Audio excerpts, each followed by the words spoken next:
All right, we're going to make sure I got this going right. Hey, it's Marshall, a.k.a. Budget Guy RC, back for another Tuesday night. We have another little talk tonight. This is basically open. You know, it can be about RC. It can be about what maybe you got during the Black Friday, Cyber Monday sales, if anything. It can be about, if you want to talk a little bit about your fishing you've been doing, gaming you've been doing. But I'm trying this new site called StreamYard. I added that on so that way if you come on here and you've got an actual mic, you can just be able to, do like I'm doing. That way you can talk and I can just hear you like that. But if not, you can always type your comments. This is my first time trying this. We're going to see how it works, see if anybody comes on. If it doesn't, then I may go back to just the way I was doing it, which was, me just posting it up on YouTube live, going live on YouTube like I've been doing, and then people just typing in what they want to say. But I'm going to give it a few minutes, see if anybody joins in. If not, I may just go on over there and do, the YouTube version. Because this is my first time trying this out. So, I'm new at it. It's my first time trying this setup on StreamYard out. I don't know, if I did something wrong or did something right, Says we got one person who popped in here real quick. Oh, what's up, brother? Good to have you. As I was saying when I started it up, this is I hooked up with a site called StreamYard. And anybody who has a microphone and camera hooked to their computer can actually do what I'm doing. They can come on and chat. Or you can just continue to put your comments in like that. And when I see them, I'll say hey to you. I'm just trying this out because I was told that you could do this by another RCer. So I'm giving it a try tonight just to see how it works. If I like how it works, I may continue to do it. If not, if it's more complicated or more aggravating, I may just stick with the YouTube version and then let everybody just type in their comments. Like I did for my other 3 episodes. Hope you had a good Thanksgiving, brother. Hope everything's going well your way.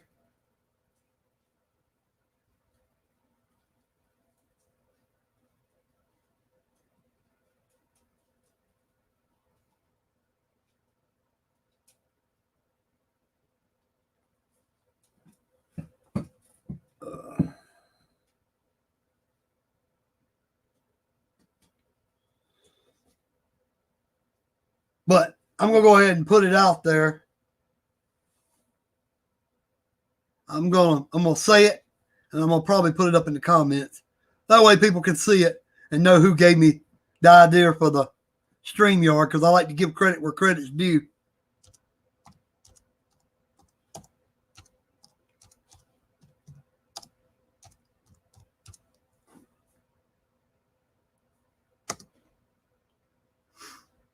That's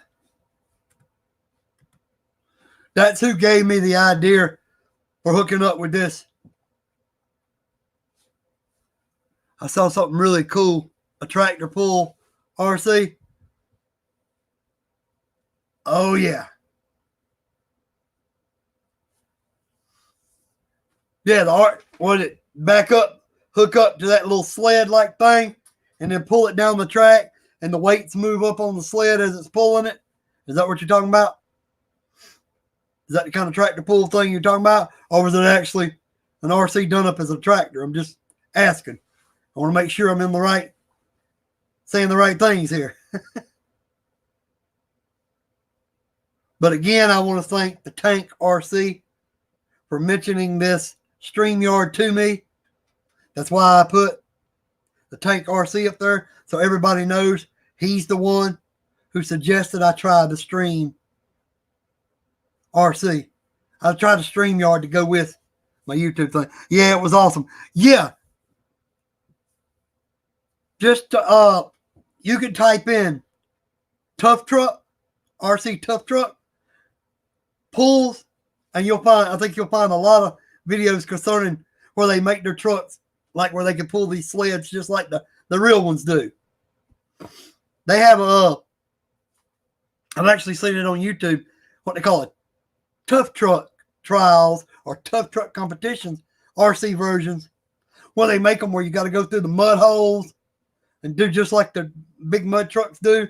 And then they got other ones where you got to get up there and you got to pull that sled and try to see how far you can pull it. And then they mark it and see if anybody can get to the actual finish line or who actually gets the furthest, actually wins. But yeah, man, there's so much cool stuff people do with RCs.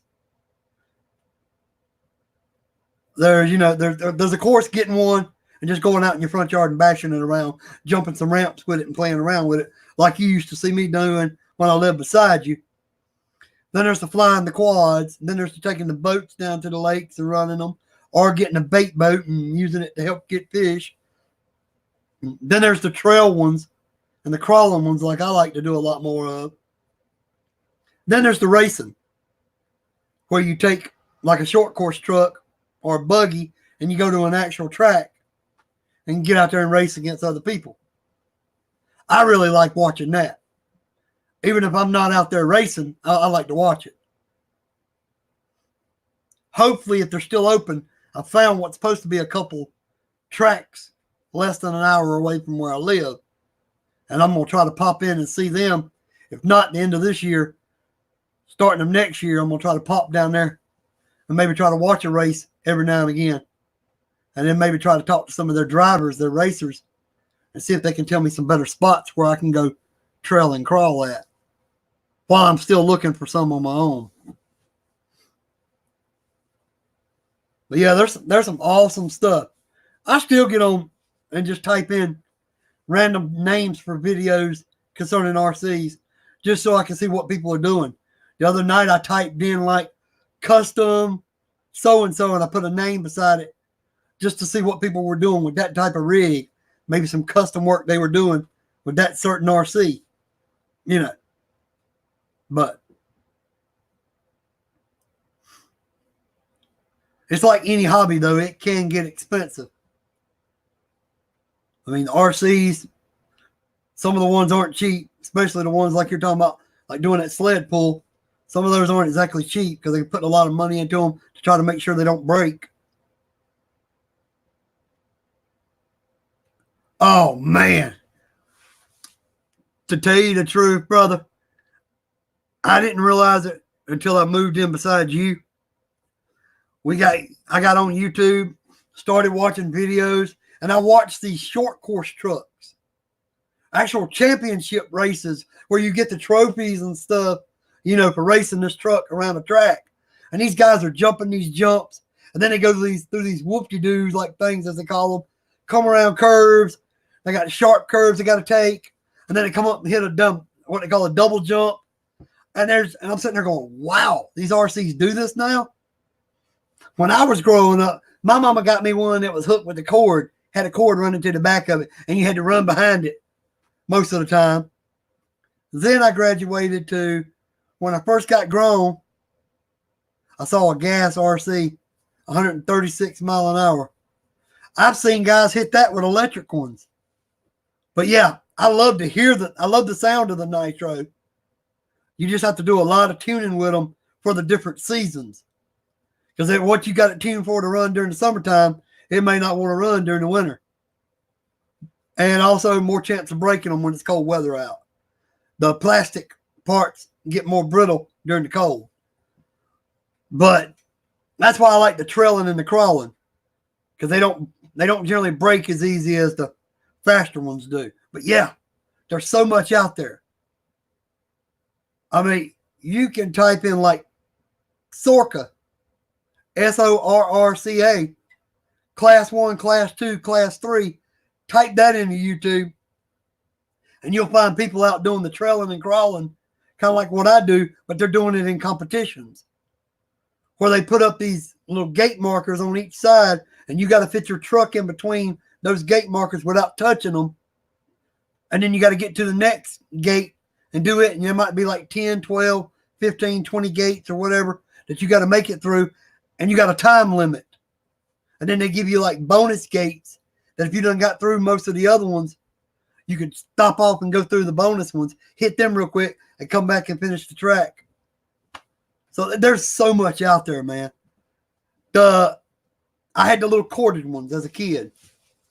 And then when I got about, I want to say 17, 18, 19, I had what they called the Radio Shack version, where you put like 6 AA's or 4 C batteries in the bottom of the car, and then you put like 8 AA's in the radio, and you get out there and you get maybe 5 to 7 minutes of runtime. And that car was dead. Me and a buddy of mine, and you didn't really even hear about rechargeable batteries then. We get out there and we go through batteries like crazy. I mean, it was like you were popping Skittles. We were eating AA batteries so quick. He lost interest, and then because I was by myself, he done quit doing his. I kind of lost interest in it because they was eating up the batteries, and it was just money, money, money, money, money with those batteries. Well, then when I moved up there beside you years later, the RCs had went to where they can have their own batteries, and they also come up with rechargeable ones that you can put in the controllers. And I'm like, wait a minute. I can put a set of rechargeable batteries in the controller and recharge them like once every 2 or 3 times I go RCing and not spend a bunch of money on RC, batteries for the controller. And then the batteries that go in the RC are either nickel metal, kind of like this. This is a 7-cell nickel metal, or you can get a 6-cell, or you get like a LiPo battery, which is what this is, a 2S with a Dean's connector, or you can get a little small 2S like this.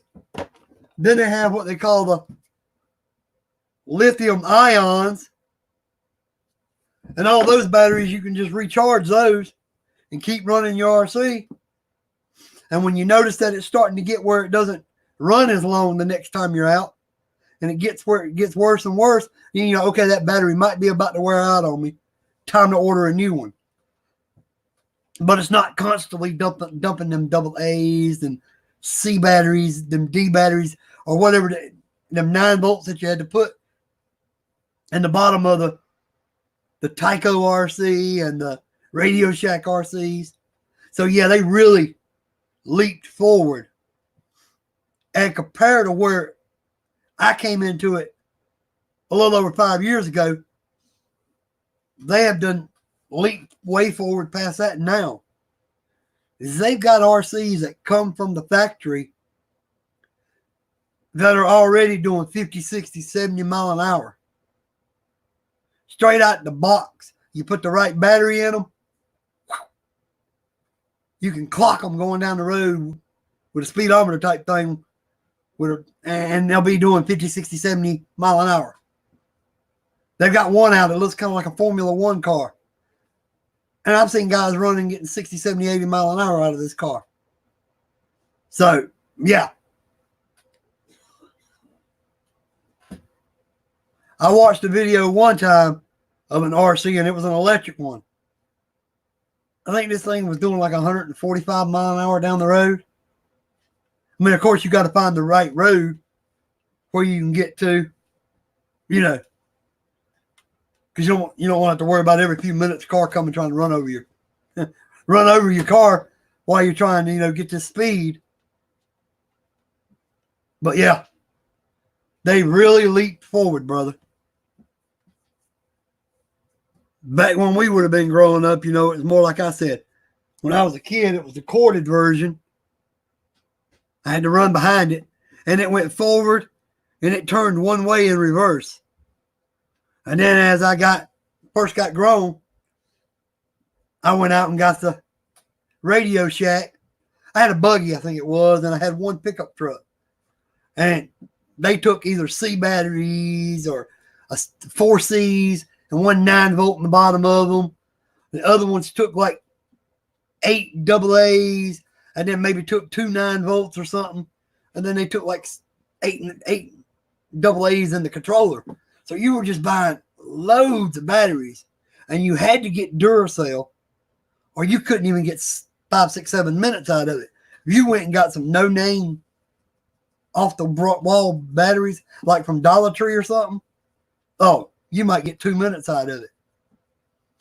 You know, and what I would do now is I would take those Duracells, I'd run it for about 4 or 5 minutes outside. I'd go in, take them out of the car, stick them in the refrigerator, leave them in there overnight, and then come back out the next day and at least get another 3 or 4 minutes with it just to play around with it before they'd be dead. Then you chunk them in the trash and buy another set. But, you know, that just gets really expensive, you know. But any of it, especially those ones that do 100 or more mile an hour, most of them guys will tell you they've got a lot of money in it. But, you know, if you're a person that's got an awesome paying job, and so your spouse works, you got plenty of money coming in, these guys go out and drop 5, 6, 7, 8 and more on RCs like it's nothing. You know, other people got to stay towards the lower end of the spectrum, you know, and try to have fun with what they can, you know. Because I looked at one guy, and he just bought a new RC truck, just a truck, and that's without the batteries. You got to turn around and buy the batteries. Just the truck, it was like $800 just for the truck. You know, and some of the parts for some of these RCs, even the name brand ones, if you want to get the better parts to make it perform better, you can almost buy a cheap version of that RC and go out and have fun with it until you break it, just for what the parts are going to cost to upgrade some of the bigger names. Watch the video with a gas RC racing a Lambo. I've seen videos like that, and it makes you wonder. But you got to think about it. As that light as that RC is, off that line, if that RC's fast enough, he could get the whole shot on him. And if that Lambo needs a long distance to get up to his top speed, there is a chance. Now, you know, if you take them to the quarter mile, you take them to a mile drag strip, then, you know, to me, the Lambo's got more of an advantage then. But, you know, if you're just on a regular road somewhere, that RC might have the advantage. But I have seen that. I've seen where people hook 2 or 3 RCs to the front of a car and say, can these RCs pull my car? You know, and then they supposedly put the car in neutral and the RCs pull it forward. But the kind of money that you got to put out for that RC that can pull that car, it's generally a good bit. Like your gas RCs. The smaller you get and the more no-name brand you get, of course, the cheaper you're going to get. Duh. The cheaper it's going to be to buy it. But the more chance it is to break because it's not as, you know, popular. Generally doesn't have as much parts, replacement parts and stuff like that, you know, for it. Like if you go out and you buy like, let's just throw a name out there, like an HSP. You know, if you buy one of their gas trucks, it's generally going to be easier to break when you abuse it than if you go out there and you buy a Losi monster truck or a Traxxas monster truck or some of the big names like that. And they have better parts support than, say, the HSP does. Some of them do.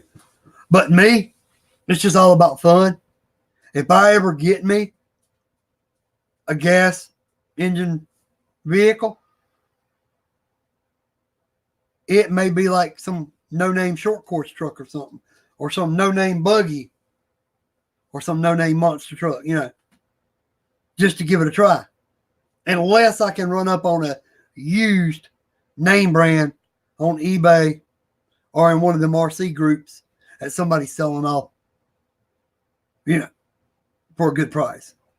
Because I can't go out and drop $700 on an RC, and then you got to fool with the mixture screws and all that just to get it tuned right to run it in this season. Then you got to switch it over and tune it again to run it in this season. And you're putting a lot of money into it. If you can't get it running, you done wasted your money, and then you got to sell it. Whereas you go out and buy an electric one, you charge the battery up, you slap it in it, and you run it. When the battery goes dead, you're done. You take it back in the house, charge the battery, use it another time. But I do like the sound of some of the gas ones, and some of them just look so cool. I kind of like the short course truck look, though. Or just the right buggy. Some of the buggies are just awesome. But short course was my first basher style that I liked. And if I could run up on a short course truck that's a gas engine and it was a good price, used, I'd jump on one. But if I could find a cheap no-name gas short course truck, then I would probably get one and just give it a try.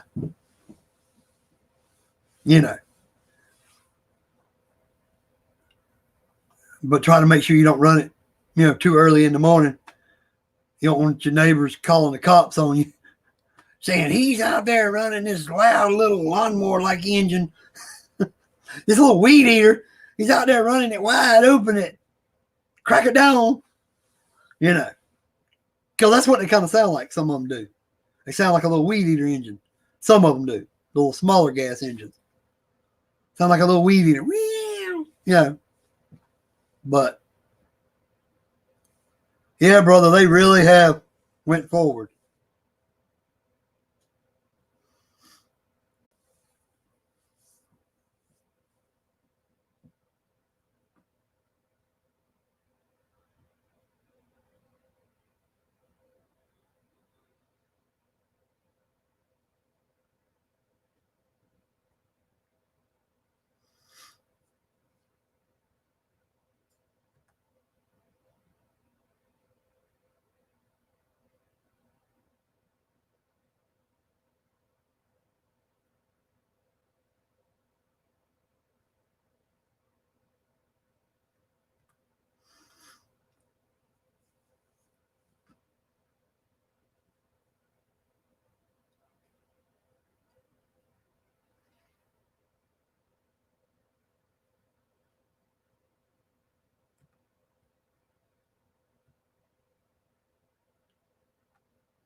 Well, he might have stepped out of the room for a minute or something, because I asked him how his Thanksgiving was, and he didn't respond.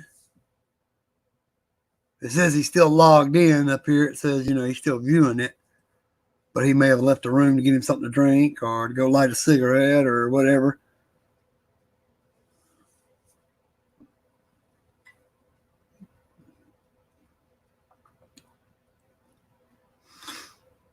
This one didn't seem to do as good, because we've been on here approximately 25 minutes. And we didn't get but one person in here.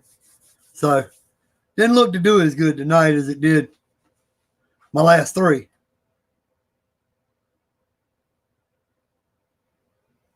But I'll go ahead and talk about some other things.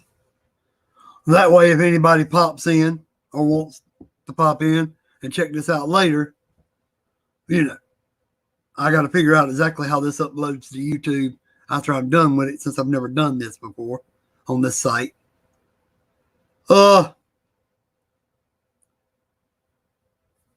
Last night I played a game on Steam.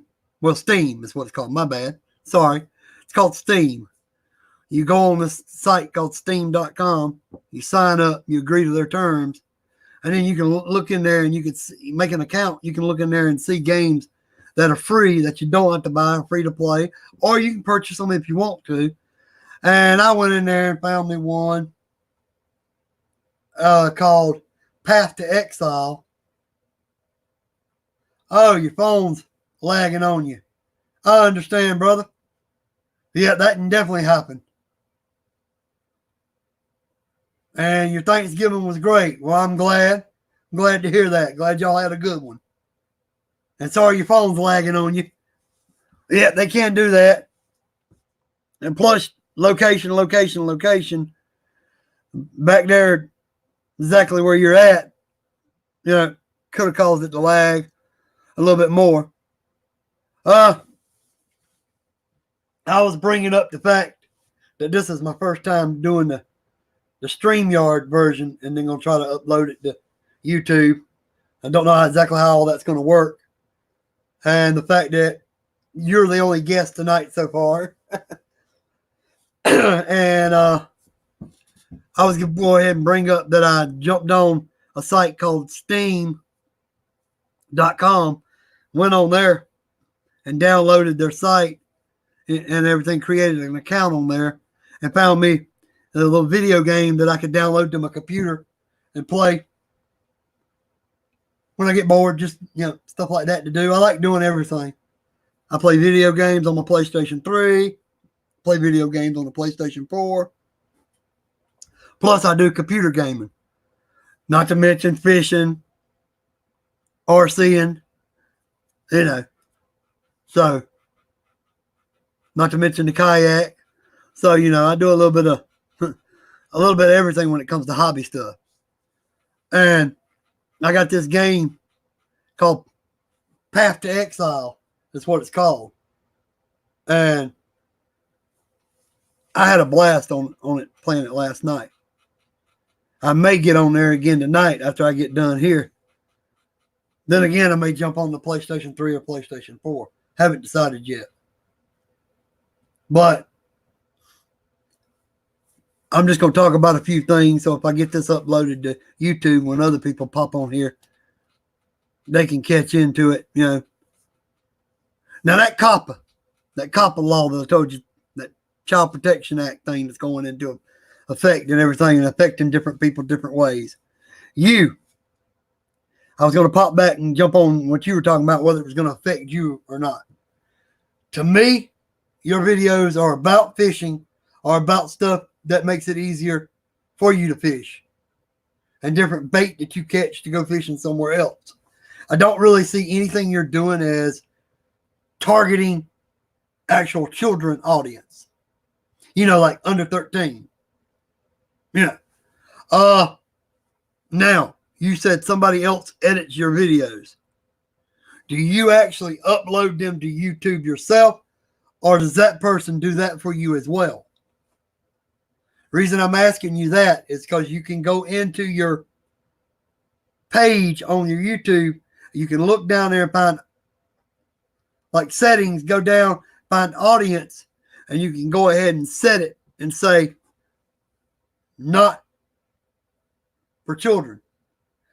You can set it for, adult content only, because you're not really targeting children. Me, I set mine for that, but they still may come after me, because even though it's a big boy toy, more for grown people, it clearly says on the box, pretty much every RC that I bought pretty much said 14 and up, which is not children. Not what they're targeting, not what they're worried about.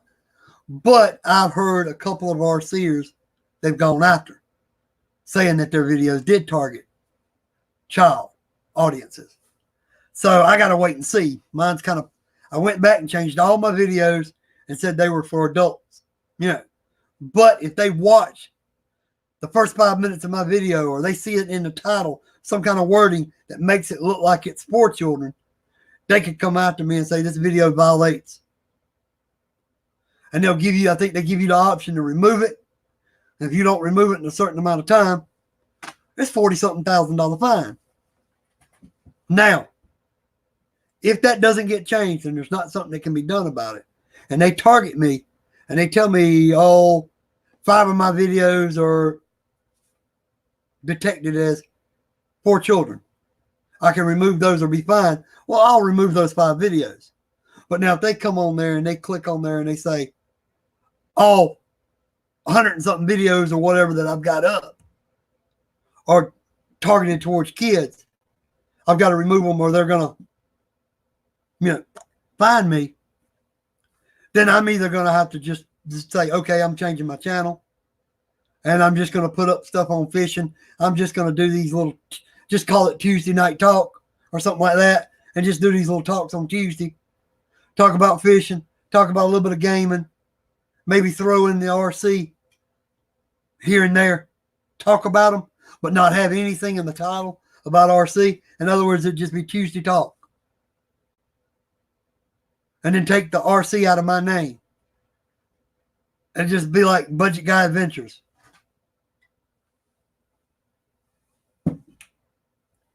That way, maybe they'll leave me alone then. But that's all I would be able to put up would be these little videos here where I talked about my RC adventures, or I talked about, and then that I could put up the fishing videos. I could put up where I go out and run, ride my 4-wheeler. I could put that up and probably not get in trouble. But it's because I play with something they classify probably as a toy, they may still come after me. Because it's an RC and they classify that as a toy. Even though it's not a kid's toy. It's more of a teen to adult toy. Because it's 14 and up. So it's kind of a wait and see right now. Me, I'm either going to, if they come at me and want all my videos down, or they're going to find me, well, then I'm going to have to take them down. Because I got probably over 200 videos. And I can't afford no $42,000 for every video just to be able to keep them up there. I have to take every one of my RC videos down. And the only thing I would be able to leave up is possibly these chats. Because I'm not exclusively talking about RC here. And then I would start doing the chats as a Tuesday Talk. And I just wouldn't put RC in the title. And everything else would be Budget Guy Adventures. I would name all my videos concerning that, Budget Guy Adventures. Take RC out of all the titles. Something like that. And then, do more fishing on here. Do more, just do the Tuesday Talks every week.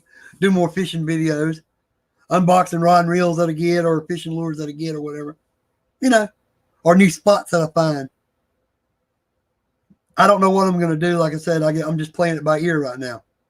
But hopefully YouTube sees the trouble that it's causing their content providers. YouTube sees that.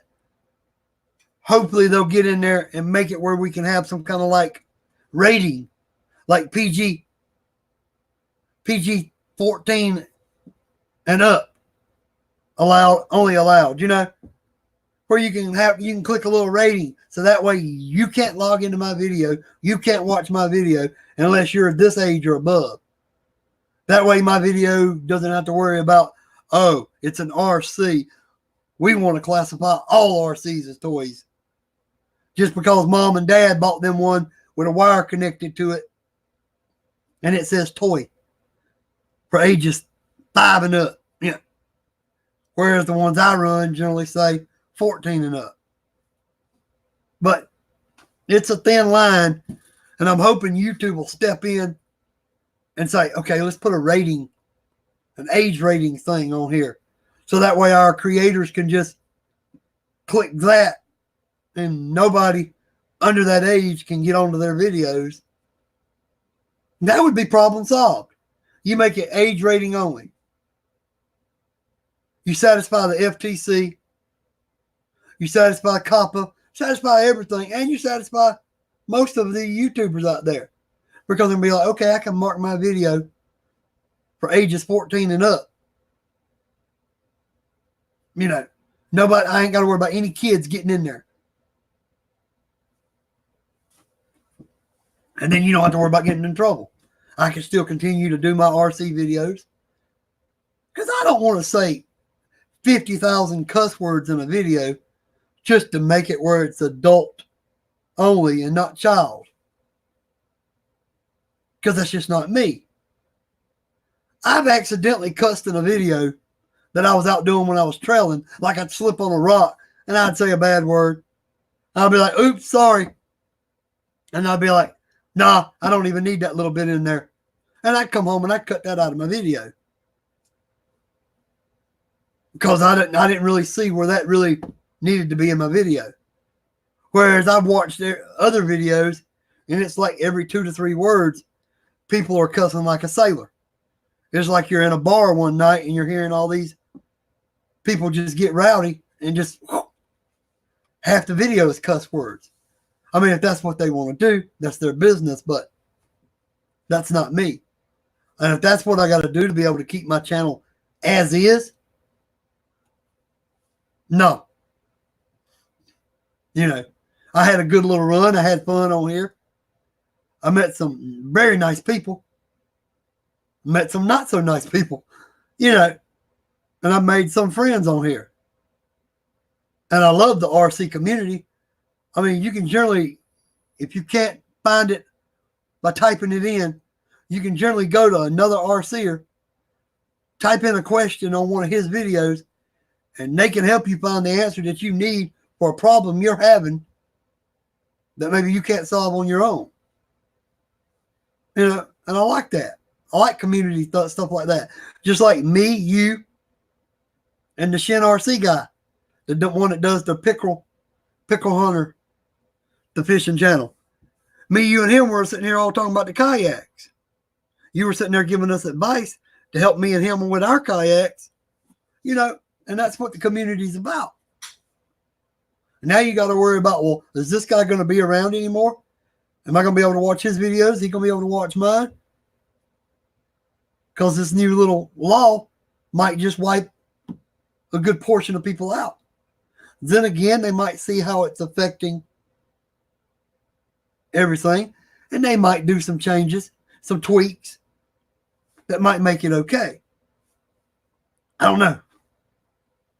But I'm telling you about the stuff. So if you're not doing the actual loading up of your video on YouTube, if this guy's editing it for you and loading it up, just make sure you're marking it as, just mark it not for children. There's a place on there where in the settings where you can do it. And I've got it now. I've got every video I've ever done as marked not for children. So hopefully they'll leave them alone. That's what friends are for. True. And me and you are still friends. I mean, we live beside each other for going on 6 years. I was your friend when I lived there, and there's no reason I'm not your friend when I'm not living there, you know? Just because I moved to a different town, that don't mean nothing. You know, we can still be friends. But even though I am quite a ways away, I think it's like 3 hours or more from where you're at to where I'm at.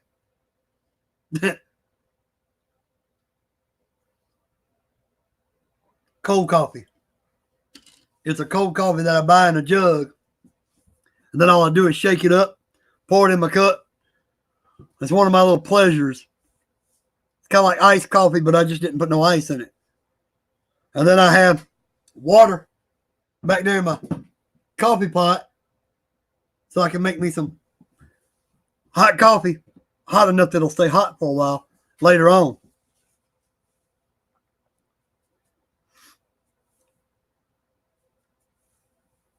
Now, I know it'll take you a little while to respond. Uh,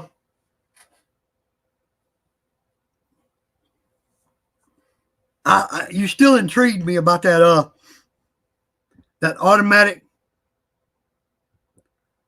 that rod holder, that automatic lets you know when you got a hit and helps set the hook. I'm still intrigued by that. Well, we had a second person pop in for a second, but apparently it wasn't for them. Hey, the lag is about 4 seconds. Oh. So have you used any of those rod? Have you used any of those rod holders you said you got at that the flea market? The rod holder is spring loaded. So what, you take it and you like lock it down, and when it locks in place with the spring, when the fish hits on this end, it unlocks that lock and lets it spring back up. And when it springs up like this, that sets the hook for you. Is that basically the gist of it?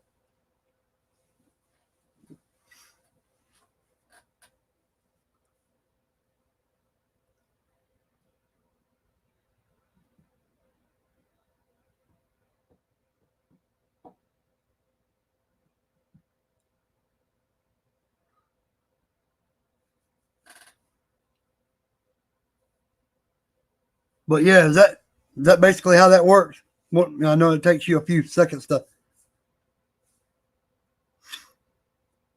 You said your lag's about 4 seconds. Yes, I have tried them. Has to be big. Has to be a big fish, or it will rip the hook out. Oh, so in other words, you're getting something like a little brim or a little small crappie on there. Oh, it's just ripping the mouth wide open and coming right back out. But then now, say if you've got that thing and you're using it for catfishing, that'd be a real good thing for catfishing, or for throwing out for some kind of bass on bottom.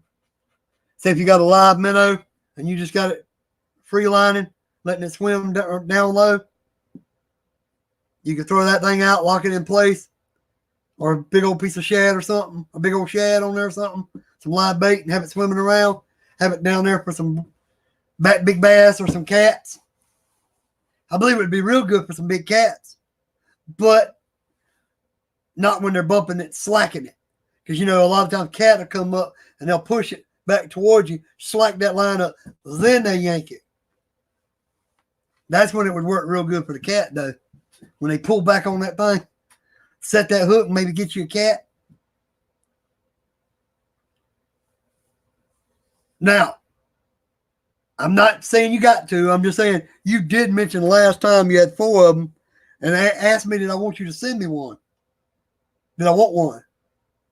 Well, the only way I could get one would be if you mailed it to me, because it's not like I can afford to just take the 3-hour, 4-hour trip down there just for an automatic rod holder. But now, if you wanted to later time, like say first of the year or something, say if you wanted to mail it to me, I could get with you and give you like my email address, something like that. You could go on my and then I could send it through email, or I could send it to you on the phone.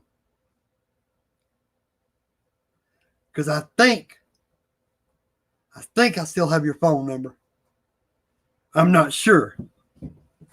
I'm going to step away and grab my phone real quick. That's what I'm going to check and see.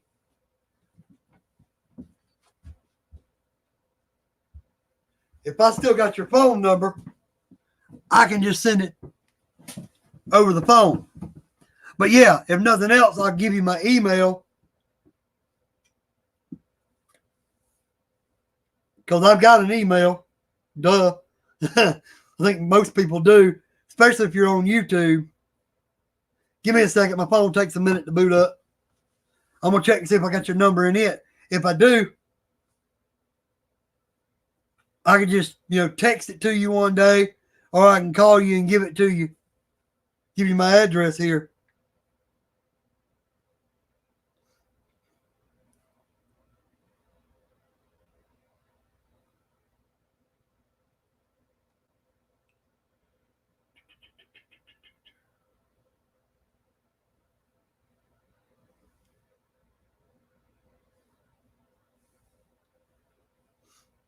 All right. I'm going to try to call you real quick. If you hear your phone ring during this, then it means I still got the right number.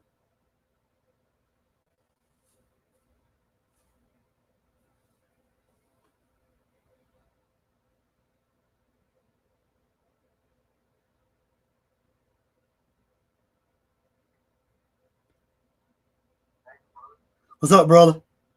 Hey, I'll just send it through a text. You got text, right? I'll just text you my address. That way nobody hears me on live talk here giving you, you know.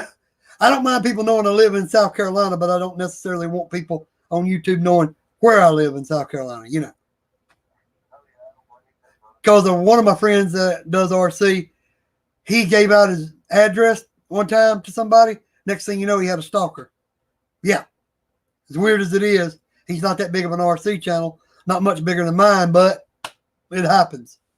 So I'll shoot you that on a text. But I'm gonna hang this up. I'm gonna hang this up real quick. All right, man. Appreciate it.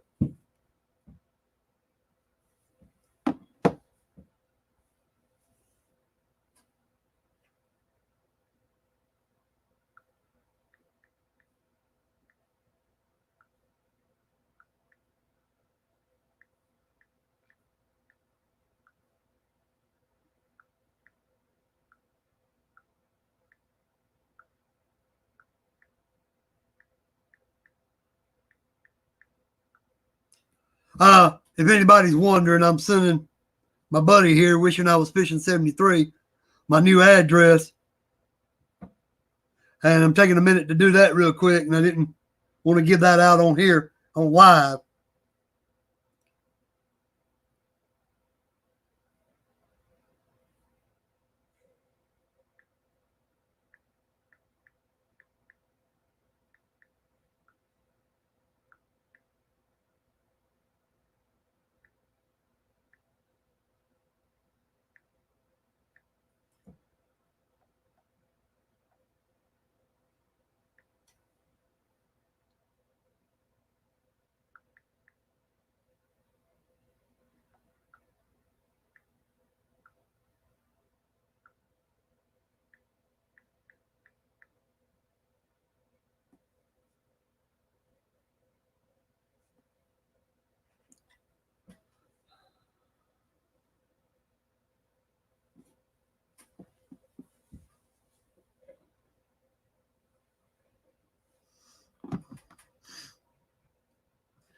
I got to wait until I get a signal.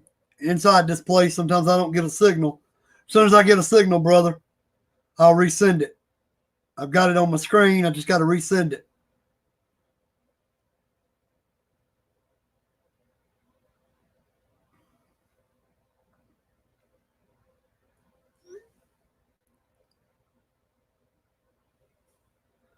You should get it any minute, brother.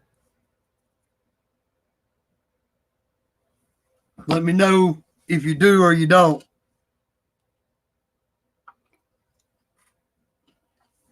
Wishing I was fishing 73. He's a good friend of mine. I call him brother. We call each other brother. From where I used to live. And he's got these automatic rod and reel holders where you can put your rod in it. You click it down in place, and then when a big fish hits it, it's spring loaded. It pops it back up, lets it set the hook. So if you're not paying attention to it, if you're doing something else, you can still try to set the hook. And I was sending him my address where I'm living now through a text message. And that's why I paused for a second, because he's going to send me one of those rod holders, and I'm going to probably end up mounting it possibly to my kayak and maybe try doing some catfishing with that. That way I can throw out, hook that rod in there, lock that thing in place, and then I can sit over here and maybe do some bass fishing or some brim fishing or whatever while that's sitting there, locked in place. Of course, all this is after I drop my anchor. I won't be doing any catfishing unless I drop anchor. because I don't want the boat drifting while I've got that down on bottom, because if the boat's moving while it's on bottom, I'm not getting it, set in the way I want it set. Says we had a second person pop in. Welcome to the show. Welcome to the talk, whatever you want to call it. The rod holder.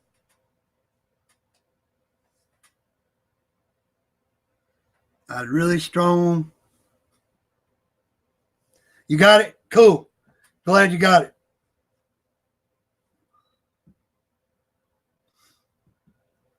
Now, is this rod holder something that I can't mount to the boat?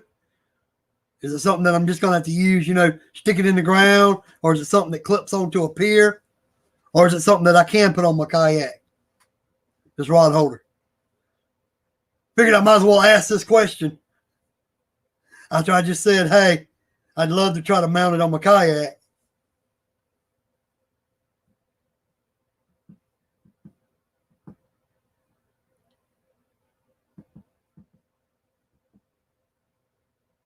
That might not be a good idea, but that's why I'm mentioning it back to you now.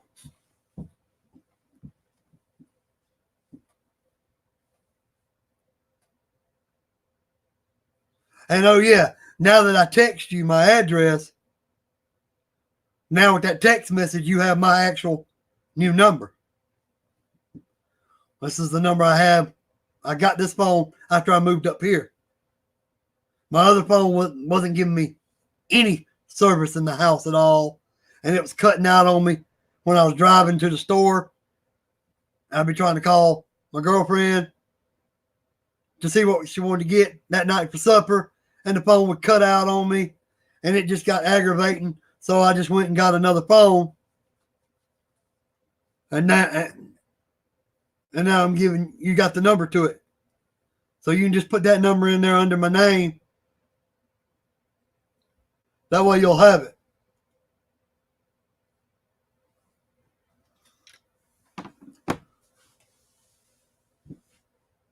But the last thing you sent me said the rod holder, I had really strong, I guess it's got a threaded rod with a wing nut. You'd have to drill a 1/4 inch hole to run it through, and then you'll be set. And I'll put some of that marine type sealant around it, around the hole and everything. That way no water can go up in there. That sealant's supposed to be for that, so when you drill holes on boats, you ain't got to worry about any water getting in there. Now I can put my phone back over to the side. Well, the other person that popped in here didn't apparently like what we were chatting about. We weren't chatting about anything they wanted to be in here for, so they popped back out. But it is what it is. But yeah, man, I'll have to try that thing out. Because to be honest, I haven't tried any catfishing since I've been here. I've done the throwing out for bass with the plugs and stuff like that. I've done the throwing out of the gulp minnows. And I've done the fishing worms for, like brim and stuff. But I haven't done anything for catfishing at all since I've been here. I've thought about it, but I just hadn't done it. I gave you my lantern for doing night catfishing, but when we got here, I bought me a rechargeable one. This thing I can just plug it into a USB power source, charge it up, and use it when I'm out there. Hold on just a second. I want to get it and show it to you. This thing's like super cool. Drill the hole on the top edge of the kayak. Okay, I'll be right back. Lay down.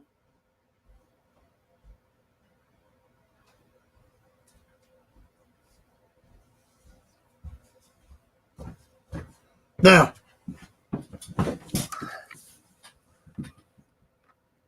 if you see the symbol on it, that's a Ozark Trail symbol.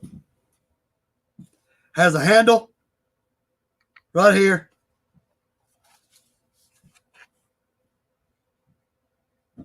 Right, I'm trying to get in the light better. There we go. Right over there, there's a USB. There it is. A USB door right there. You open that up, and it's got the cord in there. Well, not the cord in there. That's the place where you plug in to charge it. Under here, there you go. There's the instructions, and there's the cord to charge it. It also has, the thing I like about this so much is this thing also has a handle down here. So if you want to hang it upside down like this, like say if you want to take it inside a tent and hang it from a hook, you can do it like that. Or you can just set it down on the 4 little feet. Or you can hang it like from a tree this way. Now I'm going to show you. This thing is a monster. Now you see it there.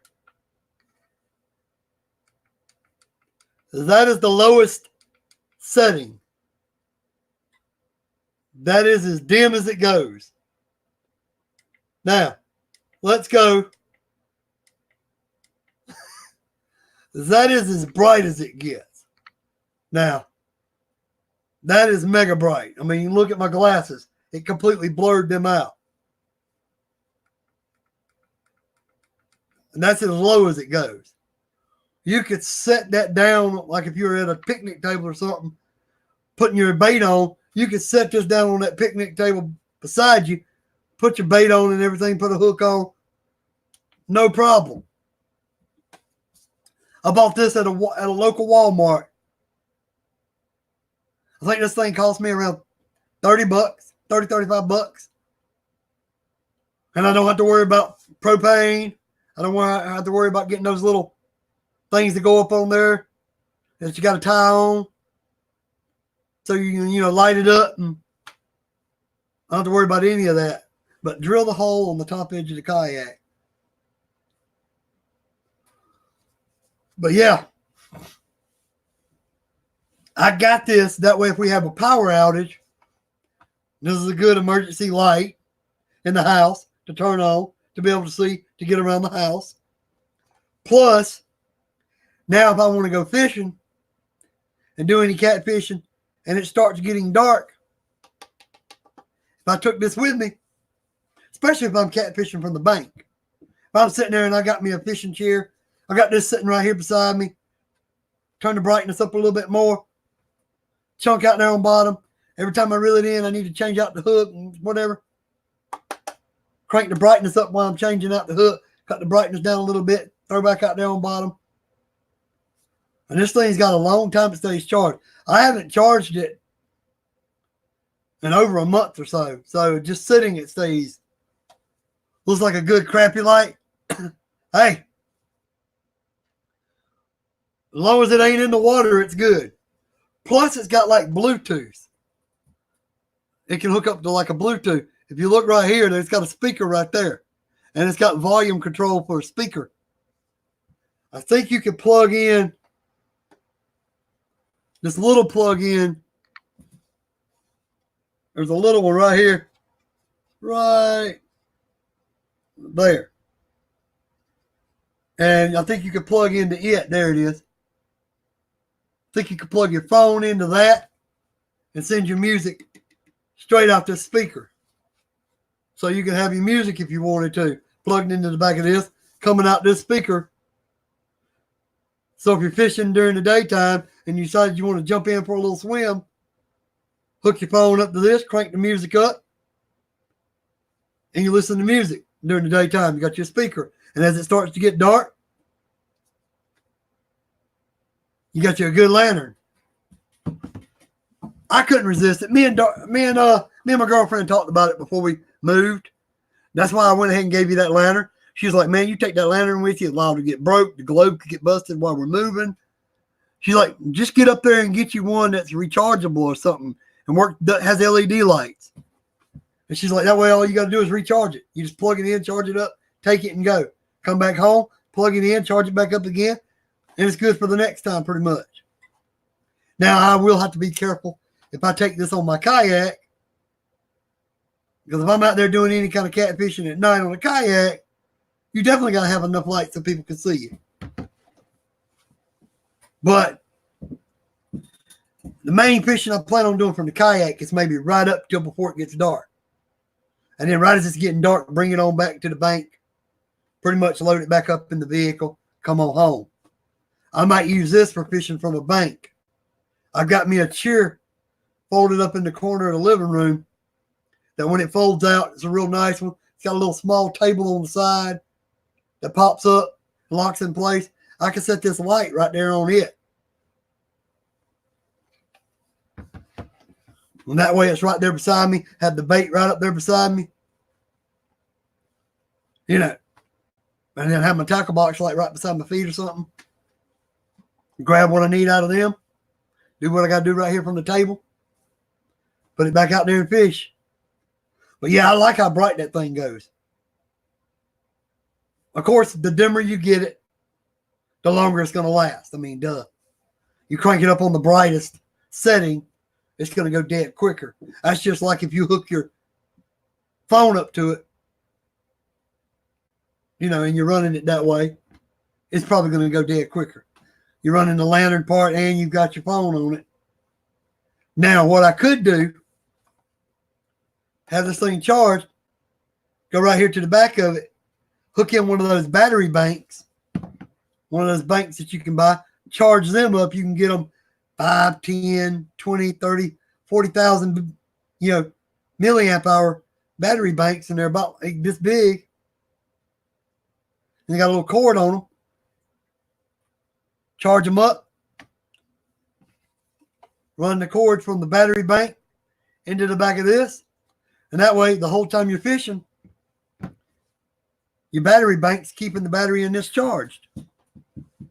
You know, that way you get extra. That way you got a long time fishing, you ain't got to worry about it. I've got a couple small battery banks, so I technically could at least get a couple hours between those two probably, plus whatever this gives me. I would probably use those battery banks as an emergency. I'm out there fishing with this. It starts getting weak. Grab the battery bank because I know it's charged up. Reach down, plug it in here. Boom. I'm back lit up. Then when I get home, bring that battery bank in and this in, plug both of them up and get them good and charged again. But yeah. Yeah, it looks like a good light to use. I haven't tried it for fishing yet. Like I said, I haven't done any catfishing since we've been here. You know. But I do plan on going back to it.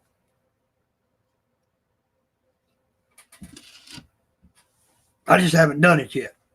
I wanted to wait until I got the right anchor system set up on my kayak that I want.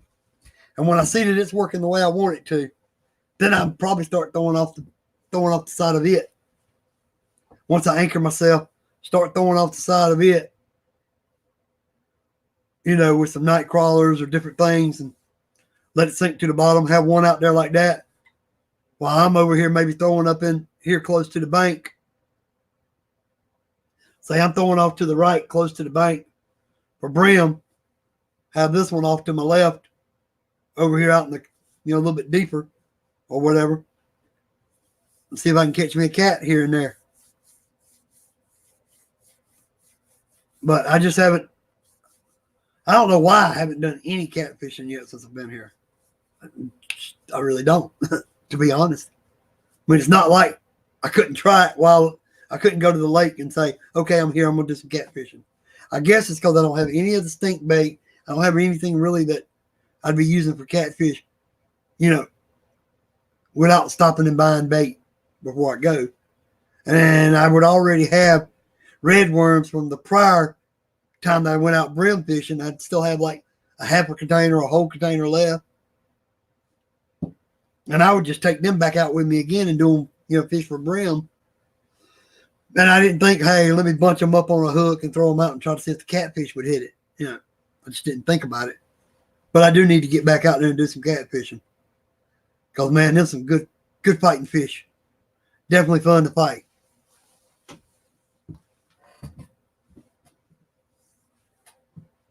But yeah, the light seems like it's going to work out pretty good. Like I said, I just keep it in my living room.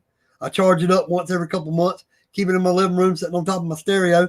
That way, if the power goes out, I know exactly where it's at. I just walk over there, reach up there and grab it, place it where I want it in the room. If I don't want it over there, press the button, boom, and then turn it up or down. If I need to walk through the house to go to the bathroom, grab it up, go. But and I did talk to you about the COPPA law. You never got back with me. Is the person uploading it for you, or does he just edit it and then you take it and upload it?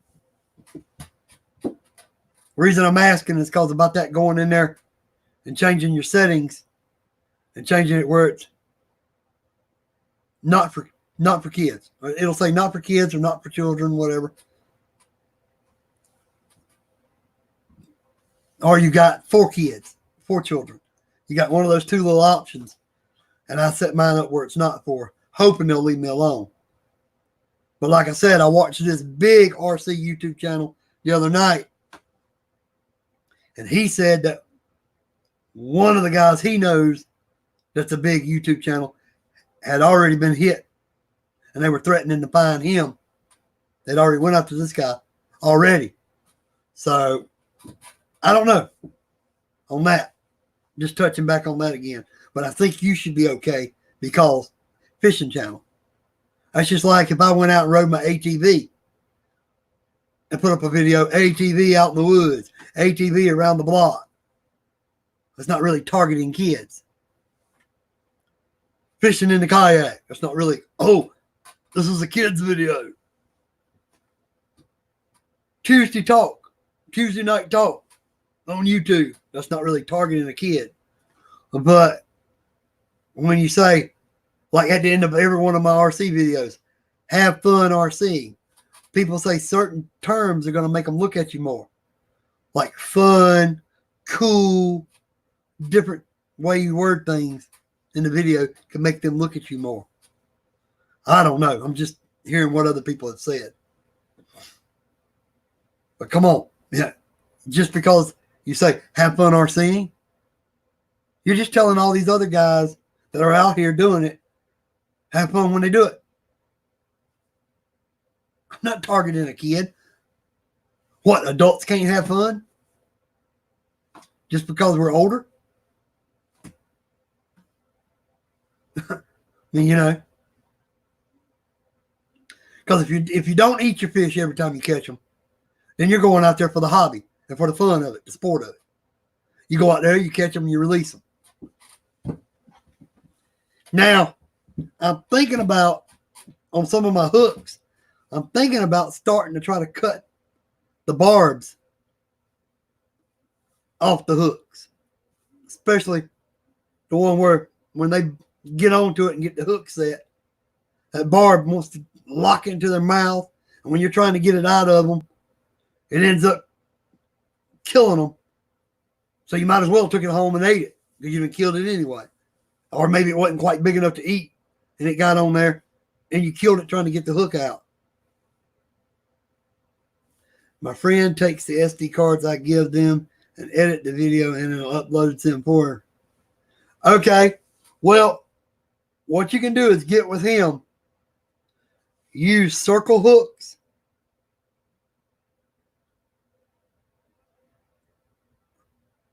I'll have to type that one in. I just use eagle claw hooks. Eagle haul. Woohoo. Said that wrong. I just normally use like eagle claw hooks, or was it mustad? That's what I've always used, most of the time. But I've heard a lot of people saying if you cut the barb off, you can still catch the fish, but it makes it easier to release it without harming it.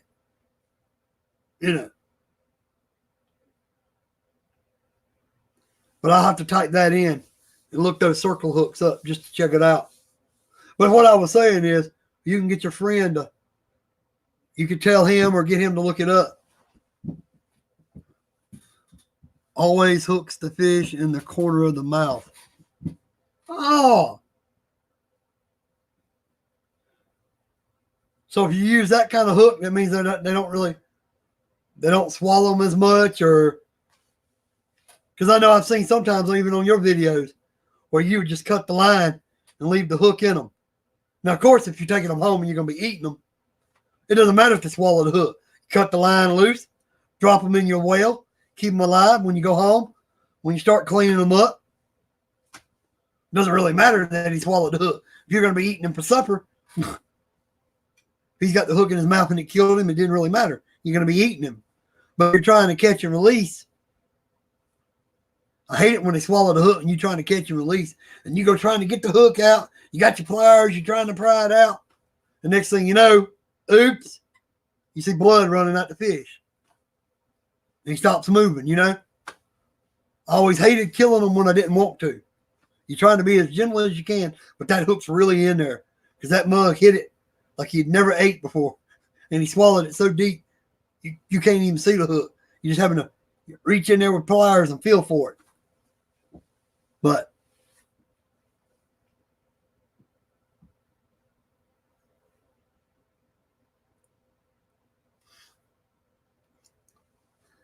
I would get with your friend and just tell him to watch videos where it says mark your videos not for children, because he should be able to find that when he's going in there to get ready to try to upload it on your channel.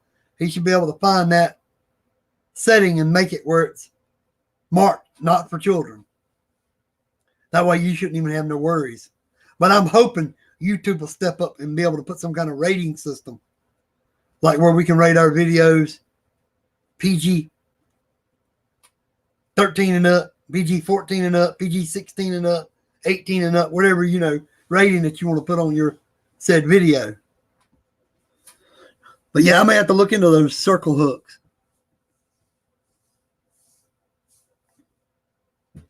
Especially when I'm using, like live bait and stuff like that.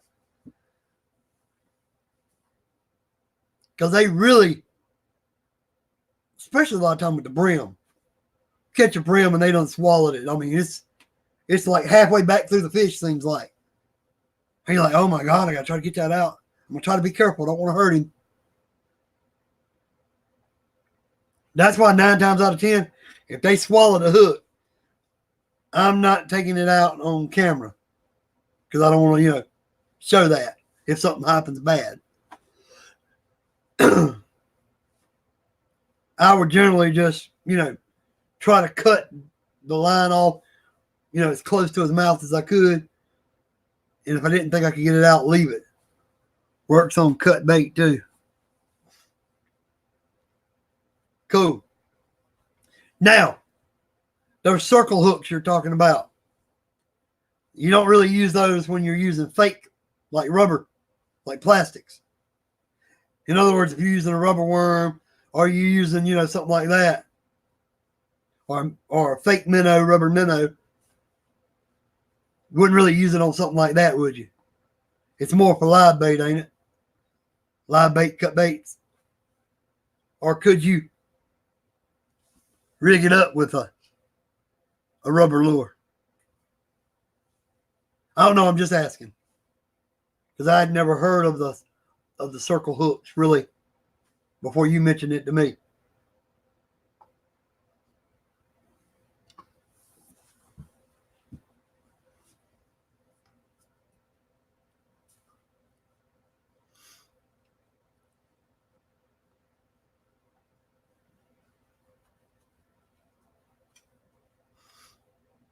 Now I'm gonna tell you, this was the worst for me.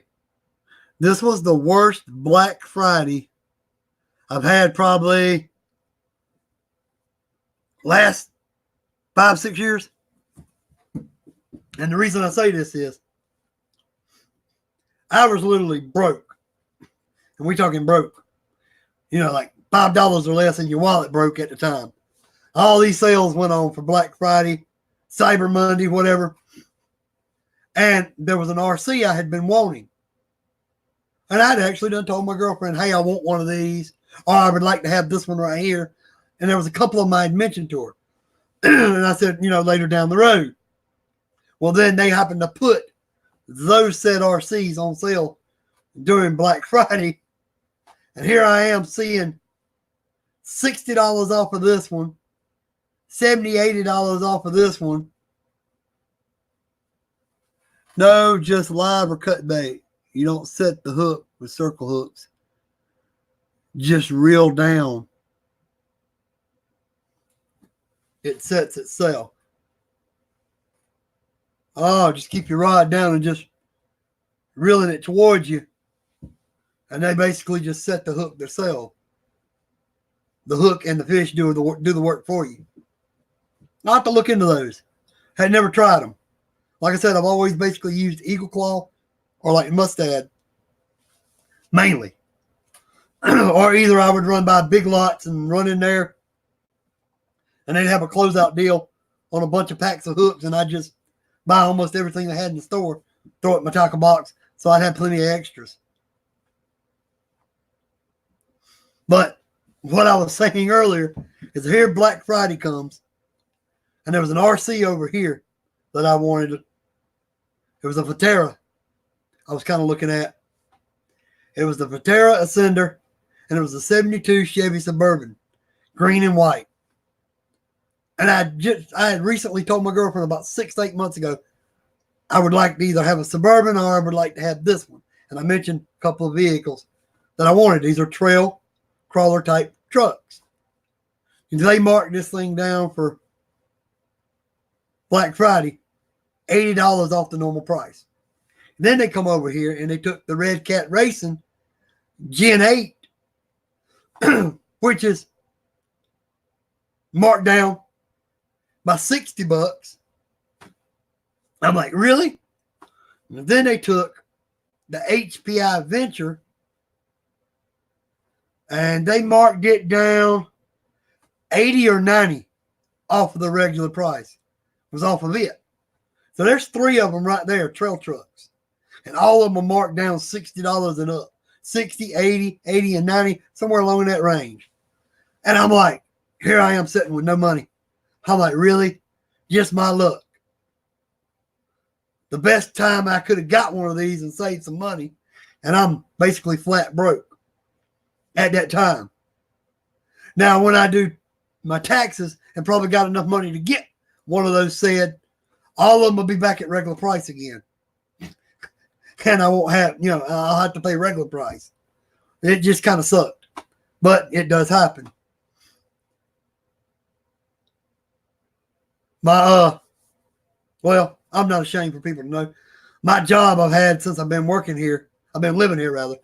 Whoops. I said since I've been working here. My job I've had pretty much since I've been living here. The company decided they wasn't doing enough business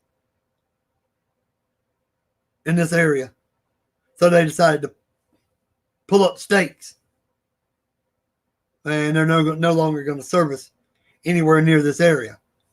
So they gave us like a 3-week notice and told us they'd be leaving. And they said if we stuck with them, they would give us a little bit of a bonus at the end of that. Me, I just got my last full paycheck. Well, Friday I get my last full paycheck. That's my last full paycheck. They pay every 2 weeks. That'll be my last full paycheck. And then I get one more, which will have like 2 days on it. My last 2 days I'll work with them.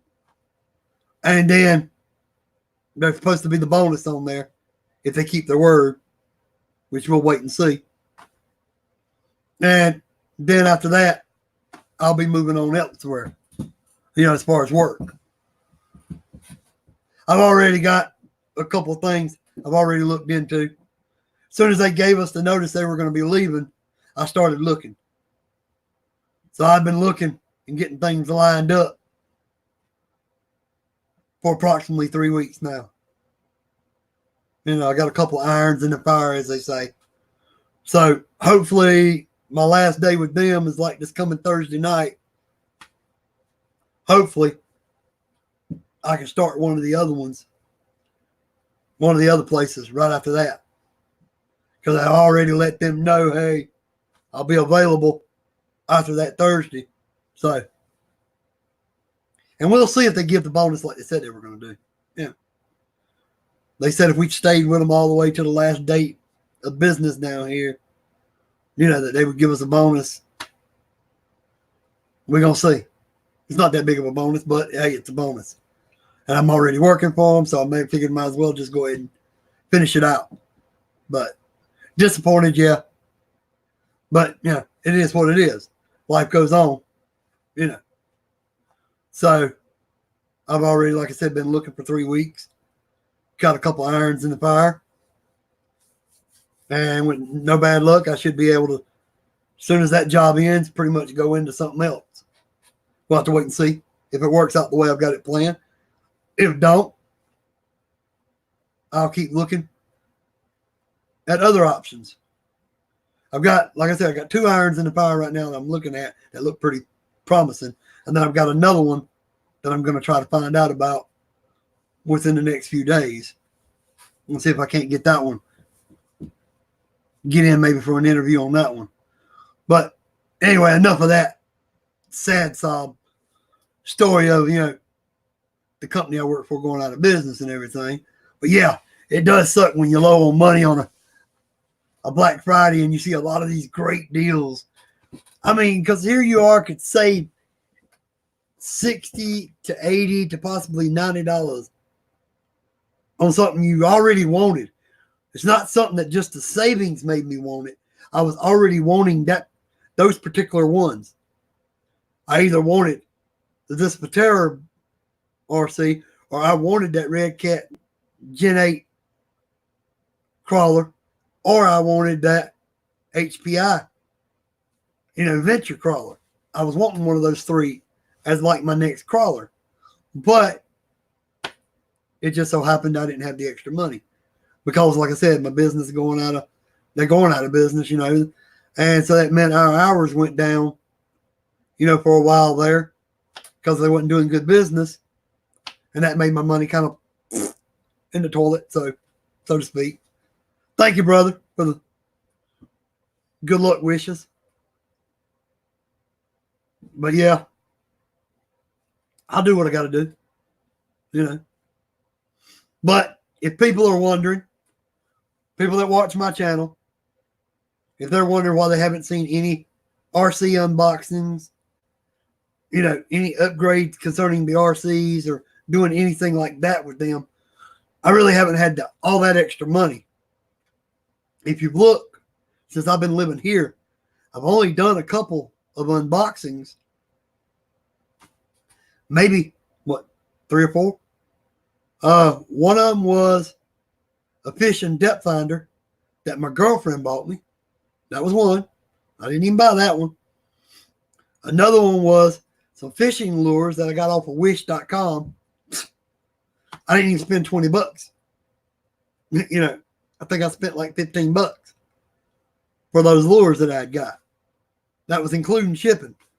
Another video I did was back when I got my kayak and bought all that. But if you remember, I bought that for my birthday and I bought that out of tax money.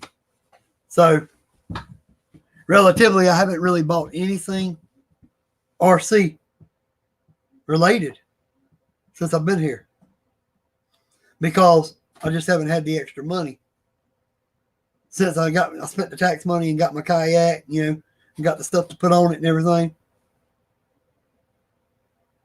I thought my money was coming up good.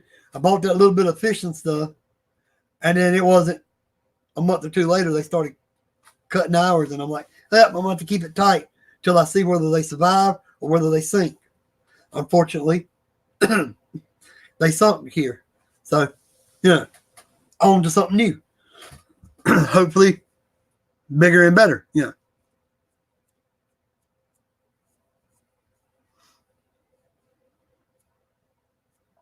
But I like doing these talks because it's whatever we want to talk about. I get on here with a friend of mine that I used to live beside, plus a friend of mine that we call each other brother, that we both like fishing. Now, he has recently showed more of an interest in the RC.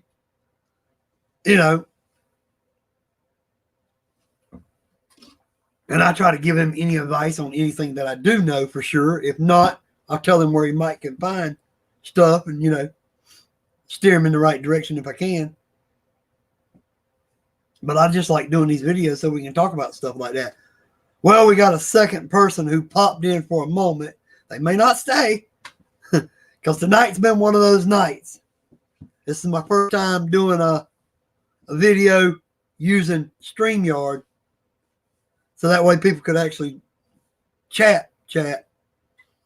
And it didn't go like my normal Tuesday RC Talks did. My normal Tuesday RC Talks, I've normally had, I'd say at least 20, 25 people in here by now. And I've normally had at least 6 to 10 people that have popped in and out and commented. But it might be this new platform I'm using not agreeing with me because I didn't know exactly how to use it when I first started it up. I know that it doesn't do like the other one does. The other one, when I just do it on YouTube, as soon as it starts out, it goes 3, 2, 1, and takes a picture of me sitting here to show as a thumbnail on YouTube when I do go live.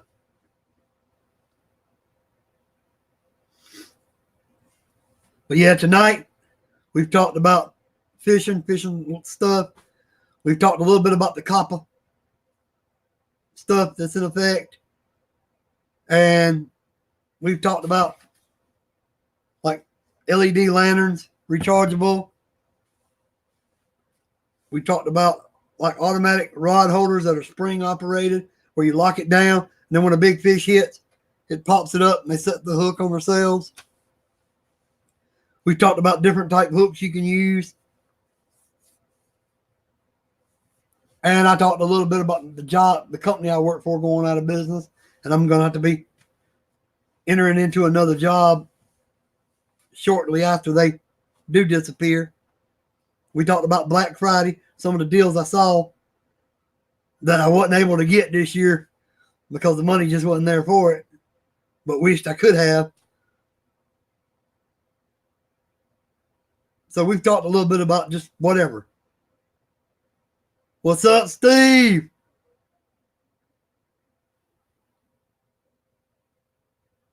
You doing all right tonight?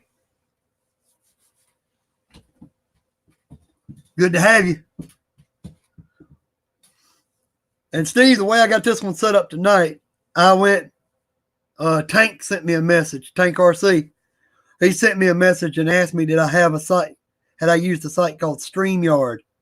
And I told him no. And he says, well, that way, if you use that, people can actually use their mics, if they have mics, and come in and actually talk. If once you get used to it, I can set it up where people can do that. That way, if you wanted to come in and just talk, I could turn the floor over to you. You could talk to people straight up. If they got mics, they could talk to you straight up. Or y'all can continue typing, and I can talk to you this way. I'm just setting it up, trying to try it this way too.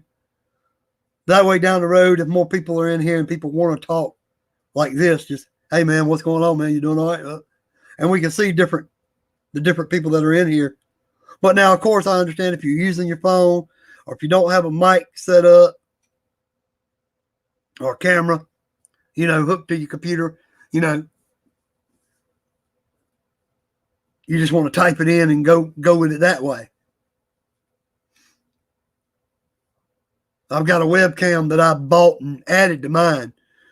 This actual computer, even though it's a newer computer, it's got an i7 processor, all the good stuff, it didn't come with a webcam. That's why one reason I got it cheaper. I bought a version without a webcam because I'm like, I can go out and buy me a Logitech webcam that's USB. Just reach around, plug it in, set it up here on the top, brace it a little bit, boom. Do what I want to do. When I get done, unplug it, put it out of the way, and use it again another time. Oh, I know you probably you might have saw my comment already. Excuse me. Yeah.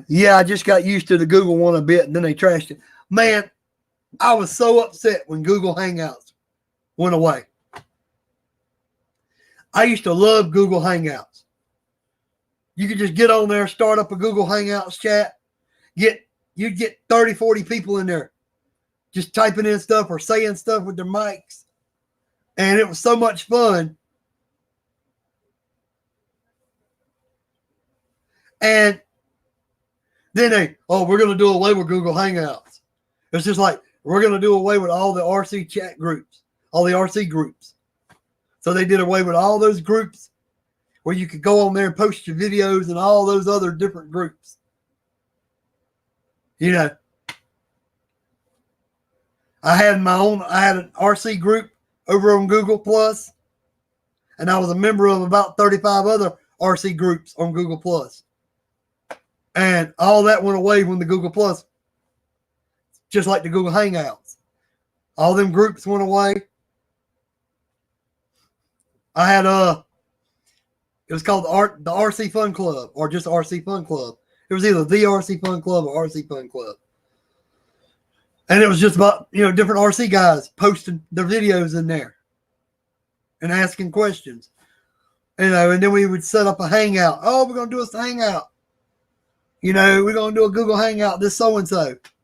And if I was off one of those days, I'd jump on. We got hit with a snowstorm Monday. I doubt very likely if I'm going to see much of that here. I was told they don't get much of it here.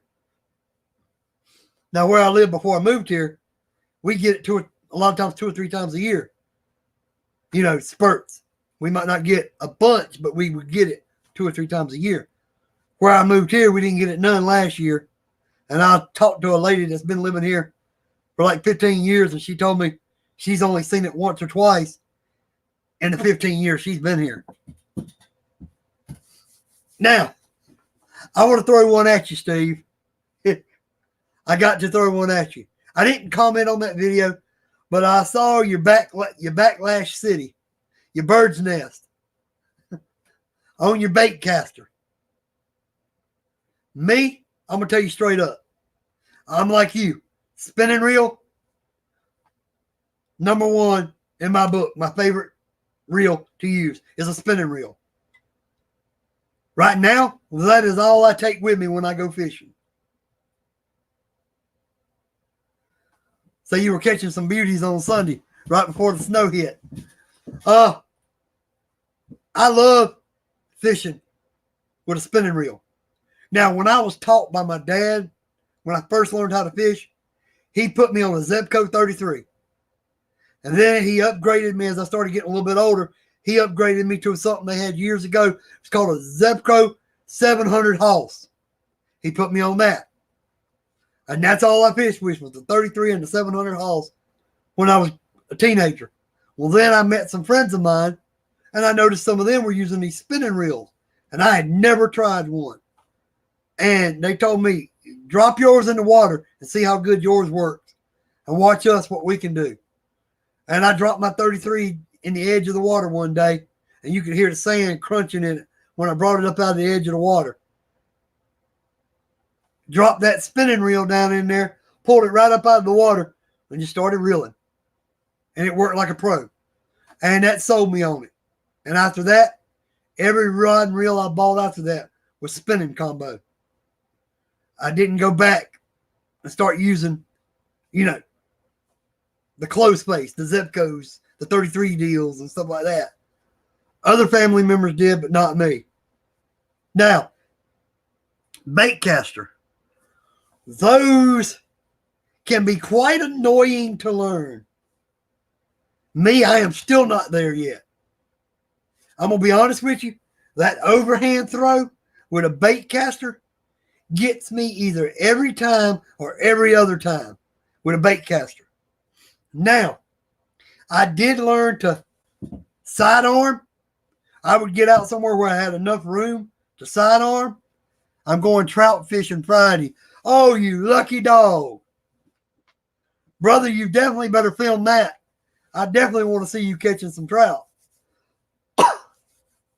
I like the bait caster, but for the tight spots, I sneak in. Like in my last video, you can't use it too much trees and stuff you get snagged on. Well, me, I never got good at the overhand bait cast and throw. It wanted to backlash and bird nest on me like every other time I threw it. But I got good at side arming it. I could take and do me a Carolina rig, whatever you want to call it, rubber worm, hook that on a bait caster, sidearm that thing and just sling it out there. Reel that in, just no bird nest, no problem. Just sidearming it. But as soon as I would do this, it'd be like every other time. It was bird nesting on me. So I never really got the total concept and got it perfected. And I just got where I didn't really take my bait caster anymore. I'm like, well, if I can't throw overhead with it, I'll just, stick with my spinning reels. I did like when I toss that bait caster to the side with that rubber worm on there, man, I could sling that thing out there. I mean, just get some distance on it. But to be honest, when I got ready to move, I left my main bait caster, my bass bait caster, I left that sitting out in the backyard for my next door neighbor wishing I was fishing 73, along with some other rod and reels. I left it sitting out there so he could pick it up if he wanted it. I stuck some stuff out in the backyard and like, hey, if he wants it, he can get it. Because I just didn't think I was going to use it enough to bother even moving it here. Now out here in my living room, I've got a few rod and reels. On my back porch, which is covered, I've got a few more. And there's like one bait caster out there in the whole group. But this is like an antique. It was my girlfriend's granddaddy's. And he's passed away. And her mother gave it to me. And it's a bait caster. I kept it just for that reason. Because, sentimental.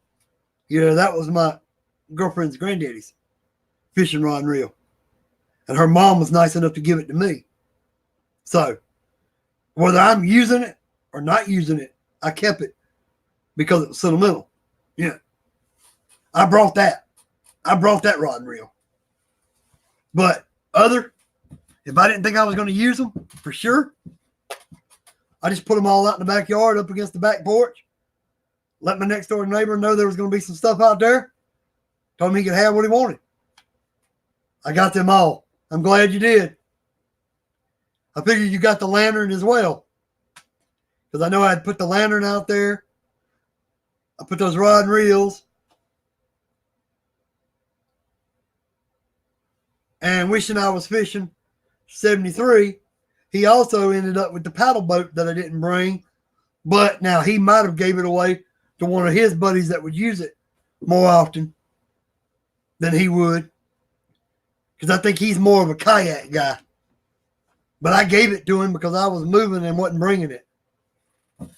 That cheap one I have, for like $34, free shipping works pretty good. Like I said, I can sidearm them. I just never got the hang of overhanding them.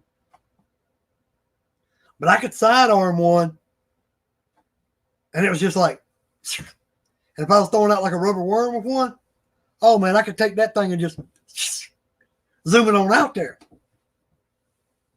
My wife loves the paddle boat. I am so glad somebody got some use out of it. I didn't know whether you kept it or not, man, to be honest.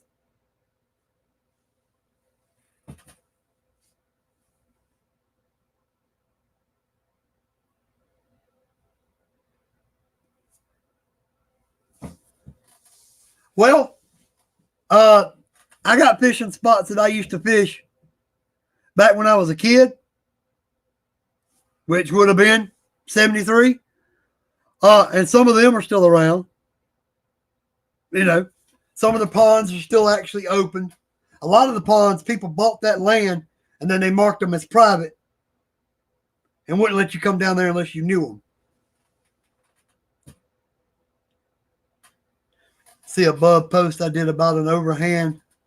But yeah, I mean, of course, most of the lakes you fished at when you were a kid, most of those are still there.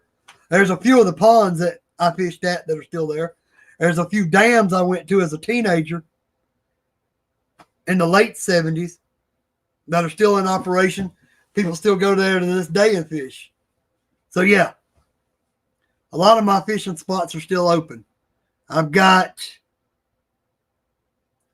only probably 3 fishing spots that I used to go to that got closed. One of them got closed. They got tired of people trashing the land. People would come down there and fish, not pick up their bait cups, not pick up their empty Walmart bags or whatever, and they would just leave trash everywhere. Soda bottles, whatever, ice bags.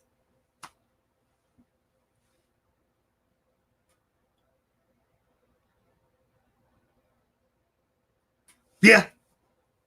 They definitely don't look like they did when I was a kid. Most of them are either grown over because people quit fishing there, or people just done trashed the area so bad you can't hardly walk down to the water without tripping over broken bottles, beer cans, candy bar wrappers, and whatever else. Pieces of clothing.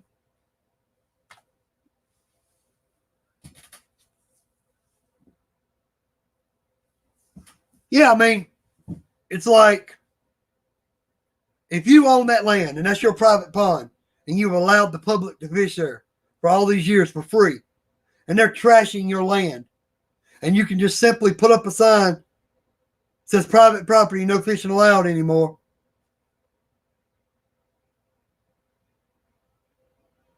Yes, nobody can fish there anymore, but you also don't have to worry about going around cleaning up your own property because you just took care of that by getting rid of the problem. I hate that people do that. When I went fishing down here on the lake, I took my kayak. I had some worms, and they had sat out in the sun too long, and they got overheated and they started melting. Well, I dumped my worms because they were starting to die. I just dumped my worms into the lake so the fish could eat off of them, feed off of them. I closed up the plastic cup that the worms were in, brought it back to the bank, loaded my boat up, threw that up in my front seat, and when I got home, I threw it in the trash. Yeah. I had a place I used to RC. Had a blast there. It had a little bit of everything. You could go there and bash because it had like man-made ramps where people had been there dirt biking and stuff and made some little jumps. You could jump RCs there. You could crawl. You could trail. You could do a little bit of everything there. It was this red clay area. Perfect fun for stuff like that. And you had people start going down there using it as a trash dump. I went down there one day. There was a couch sitting down there. The next day, there were some kids busted, car that didn't work anymore. They threw it out there. All these toys that were busted up didn't work. People were throwing out there. I found a couch out there, a love seat, a chair, busted tables, busted up dressers. And I'm like, really, guys? Really? You were that too lazy to go to the landfill. So you just decided to use somebody's property here as a landfill. And I started noticing that the last couple times I went there RCing, and I'm like, somebody's going to mark this no trespassing. And I come down there a week or two later, got ready to do some RCing, and there was a sign said, no access, patrolled by so-and-so police. They had done got an agreement with the police to patrol that area and then put the land up for sale. So nobody was allowed on it anymore. Now, they originally had it listed for sale, but it was still open and everybody could use the property.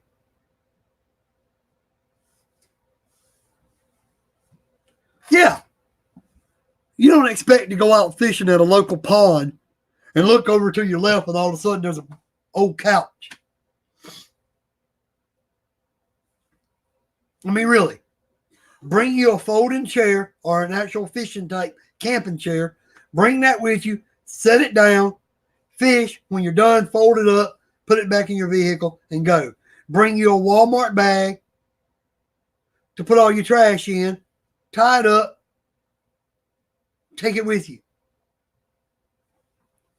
I mean, it's not that hard.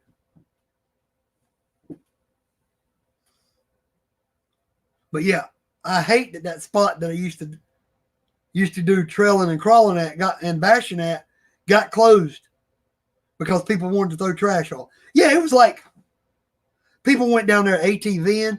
They went down there riding motorcycles. So it had terrain that you could do a lot of stuff on. So I could go down there and bash an RC. I could trail and do crawling and had plenty of room to do all these different things. And I shot at least 6 or more videos down there at least. And this land was, even though it was up for sale, there was no fences, no gates, no posted signs, nothing. It was open. They'd see people down there riding motorcycles. The cops wouldn't say a word because they wasn't hurting it. And then all of a sudden people started throwing furniture down there and their kids' broken toys down there instead of going to the landfill or whatever, or recycling center. The next thing you know, that person goes, well, you know why I'm trying to sell this? We'll just put up 2 gates at the entrance up there, and we'll put up a no trespassing sign and get it patrolled by the city. I am kind of glad now it is all overgrown and no one can get in to fish anymore. It stops them from coming to fish, and it's much cleaner now. Yeah, the harder it is to reach, generally the less people that are going to go there. They don't want to traverse all that muck or whatever to get down to the spot. Like if people have got to go through a bunch of briars and trees and stuff to get down to their little cubby hole, fishing hole, not that many want to go down there. Yeah. Bashing is beating on an RC. You basically, you set up like a ramp, you're jumping ramps, it's cutting flips. You're, say, trying to jump it on a dirt hill, or say you run into a sand, like a big old cliff or something, you run up against a big old mound of dirt, you bump into a tree, you slam into your car tire. Anything like that is called bashing.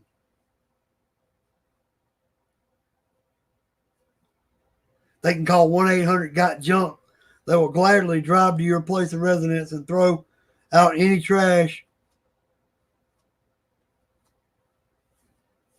Well, some people don't even want to pick up a phone.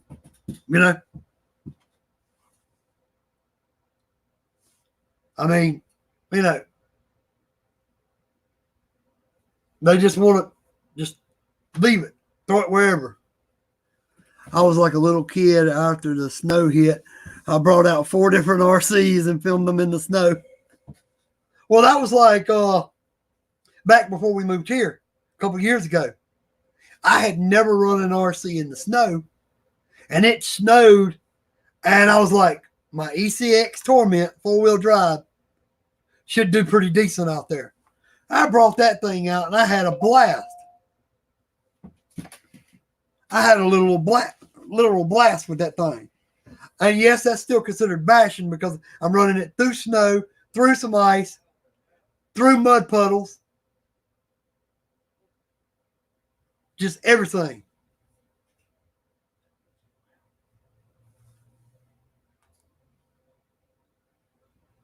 But yeah, had a blast out there in the snow.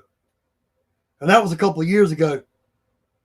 Last time I played in the snow with an RC. And now living here, I don't really expect to be doing it. Unless we get kind of like a miracle snow. Which could happen. We could get one of those, hey, we ain't had a snow in 10 years, but here we are. But, yeah, man, yeah, nothing works better than my Kyosho Blizzard. That thing rips through any snow.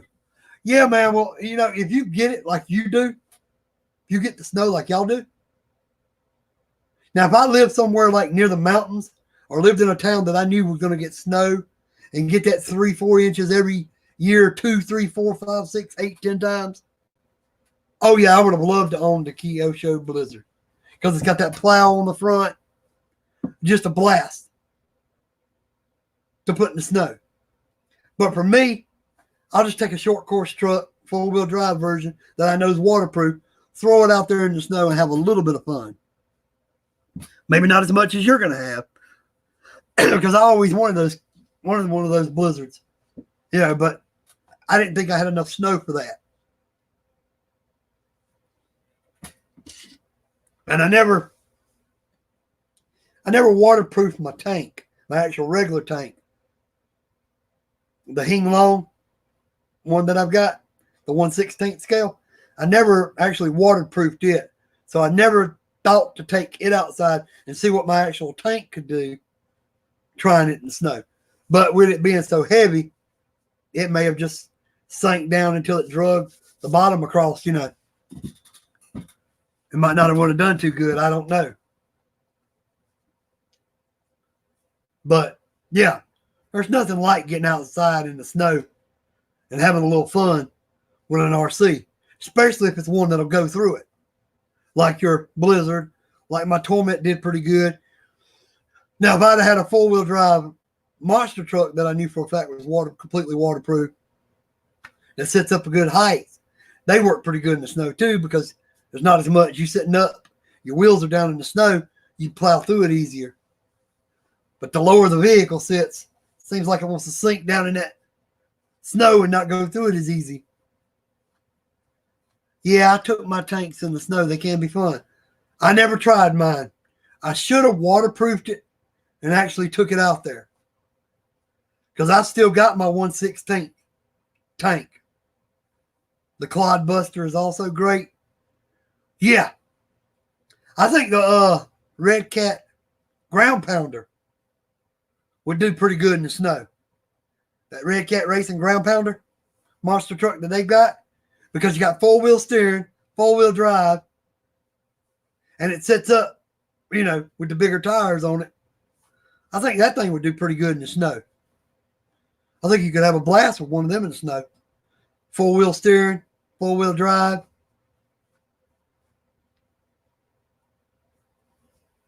But I never got me one of those.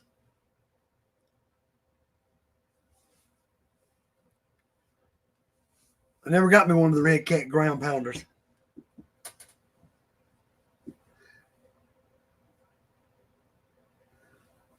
Yeah, the wide tires make it so good. Yeah, I believe my Traxxas Scully, the wide tires on it, if that was a 4-wheel drive, I believe the Traxxas Scully, if it was a 4-wheel drive Stampede with those wide tires that the Scully has, would be fun out there. So you could probably do pretty good with a Traxxas Stampede with the Monster Jam ones with the big Monster Jam tires if you had a 4-wheel drive version. But I just don't see taking that.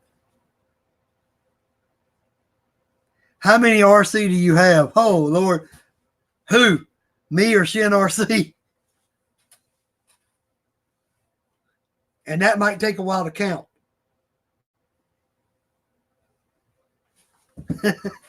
It might take a while to count.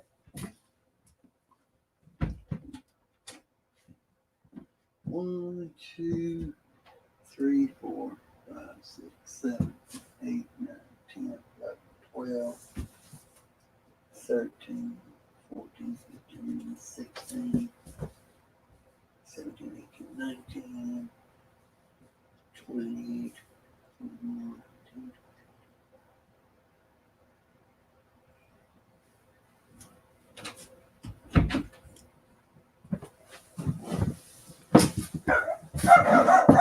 Shut up, Shaggy. Both laughing out loud. He's talking to me and you, Shin. He's asking how many RCs we have. Well, just the ones you drive. The ones you drive on the ground outside. I probably have, I'd say 30. Somewhere along there. It might be a little bit more, a little bit less. Now, if you add in, I had close to 70, but I sold about 5 or 6 recently. So you really depleted yourself, right? I've got, like I said, 30 more or less driving ones. That's including my tank. That's including the monster trucks. That's including my trail trucks and crawlers, the bashers, any of them. That includes anything that you put on the ground and it runs. Now, I do have a boat, but it's like AM, FM type radio, like the 27 megahertz or something. I do have one boat like that, and then I have a jet ski style one, which is also like 27 or 49 megahertz or whatever it is. It's a cheaper one. And then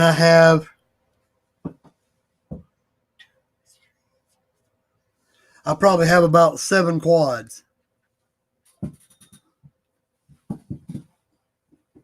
That's about where I stand and everything I have all together. But that's roughly 5.5 years. I have 6 boats and a few quads and 1 plane. Excuse me. I've got 1 big quad. It's a JJRC style quad. I've got 1 medium quad, 1 or 2 medium quads, and then the rest of them are more the, little mini quads. And then I've got some of the little bitty ones. I've got a couple quads that are like that. A couple quads only that big. I should sell more so I can get more. Well, I actually considered that idea, as a possibility for me, because I had a couple trail trucks I kind of wanted to try that I haven't got to try yet. And I'm like, well, I could sell some of my quads that I don't fly no more, or sell some of these trucks that I don't really use and don't bash no more. Maybe get rid of my tank. I don't really want to, but I could if I really wanted that other crawler, But I really like the tank. It was really enjoyable. I mean, it has the sound. It has, it shoots. It actually shoots. It's airsoft. It shoots those little rubber BBs. Shoots rubber BBs. Has sound effects. And I think my tube to my smoker is clogged up.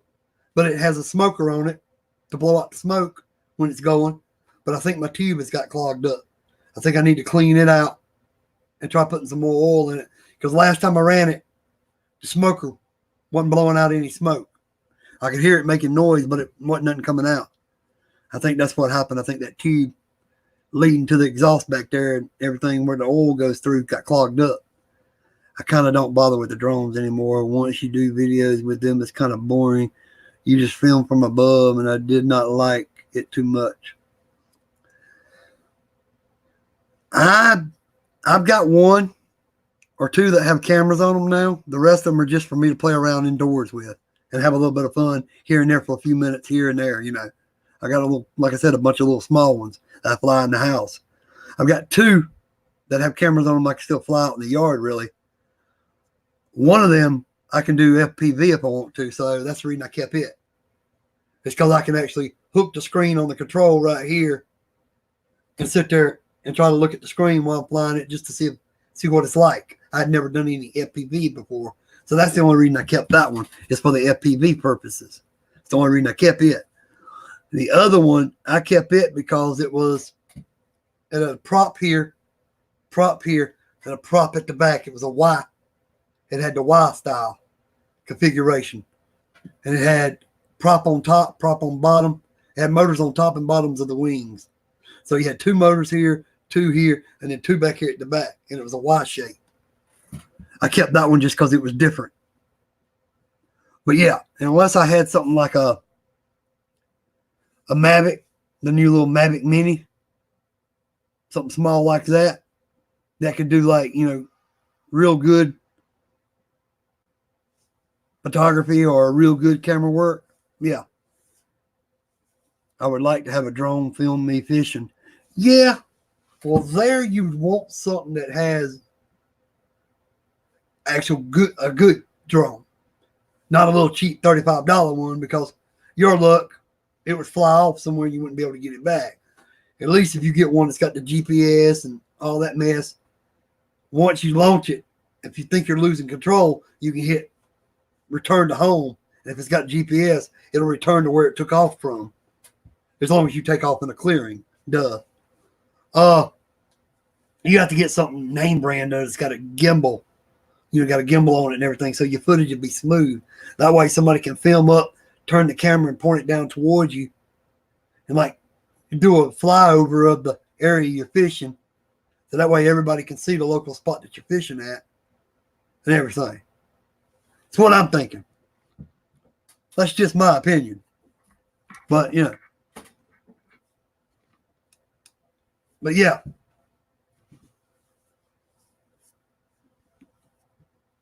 That little Inductrix fly is awesome. Yeah, they say they're real good, the little blade Inductrix.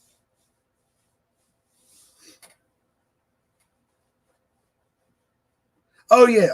Wishing I was fishing 73. I did think of another one that's a little more expensive now. That little JJRC that I showed you on here that you were talking about getting for in your house.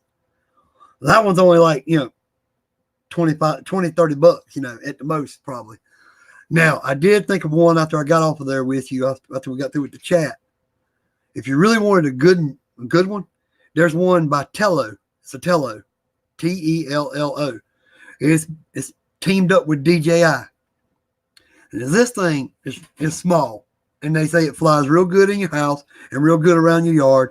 Plus, it can take 720p video.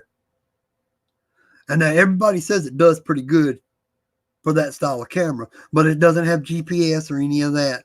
So you're not really going to take it with you and film over a lake or whatever like that. Not, I wouldn't. But it's around $100. So I'm just throwing that out there.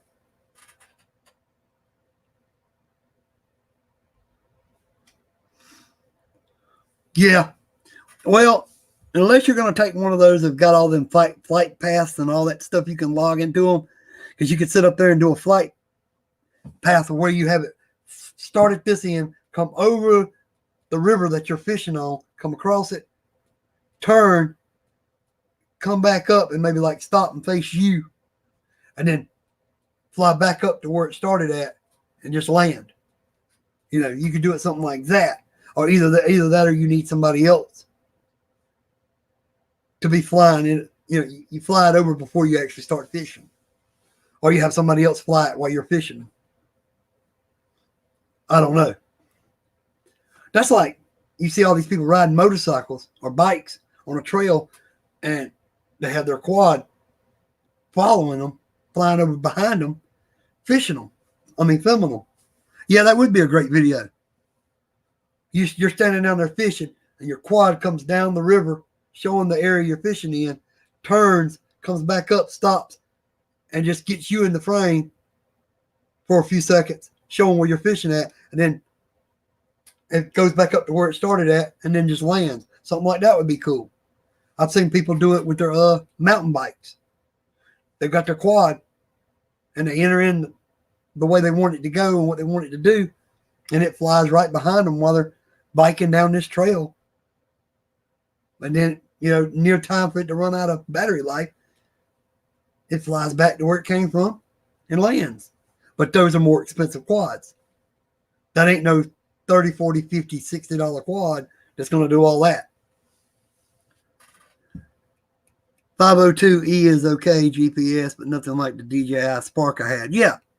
To me, you either need, I'm just throwing this out there, DJI Spark or that new DJI Mini Mavic. The Mini Mavic they come out with. I think it's a little bit better than the Spark, but not quite as good as the actual big Mavic. One of those two, and you could do some of these videos like he's talking about. You could get out there on the boat, on a kayak, have your controller in between your legs, put that thing up in the air, and have it filming you as you're going out to where you're going to, where you're kayaking to. And you're getting shots of it, getting you from behind as you're going out to where you want to do your fishing at. Then you have it maybe come around and get you from the front, sit back and catch you as you're coming at it. And then have it like hover over you a few minutes when you get to the spot where you're going to throw out. Then that ends and ties into your, say, your actual fishing video that you've got, head cam, chest cam, boat cam, whatever. There's a lot you could do. But everything takes money. The way the world is. Ain't too much for free.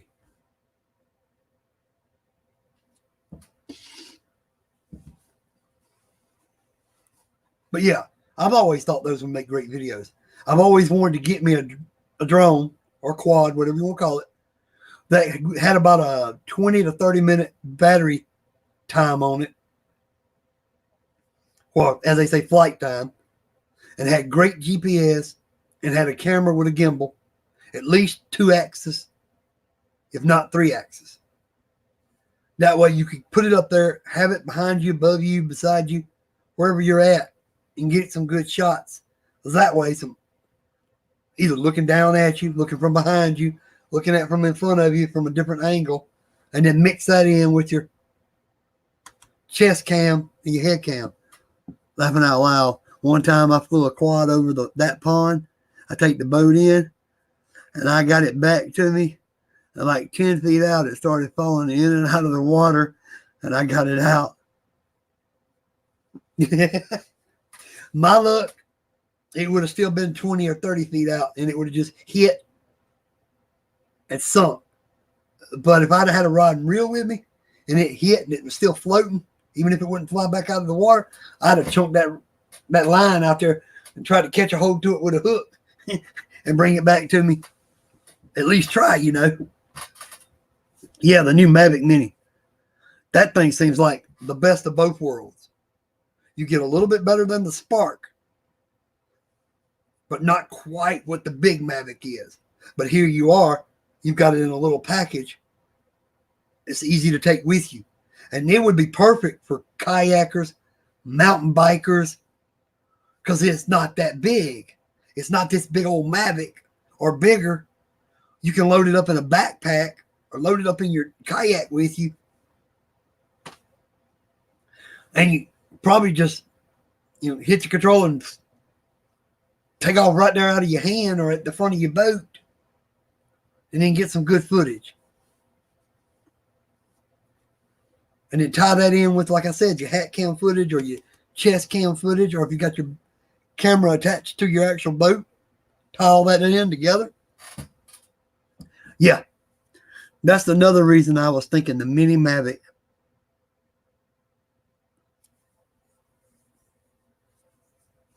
Or your Spark, or something like the Spark.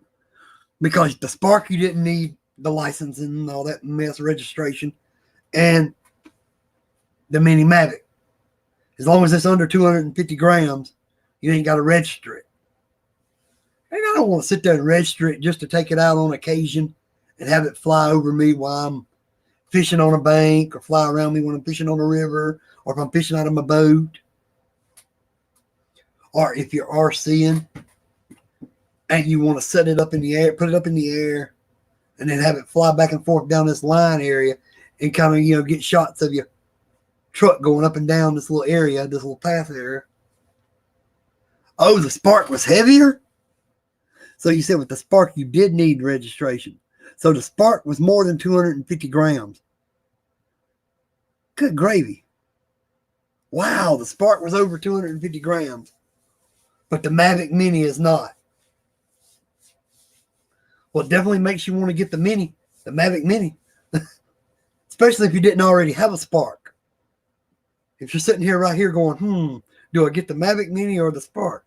Well, I ain't got to register the Mavic Mini, but I do the Spark.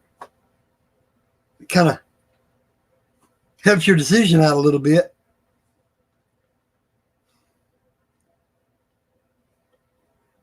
The Mavic Mini is what the Spark should have been from the get-go. Yeah.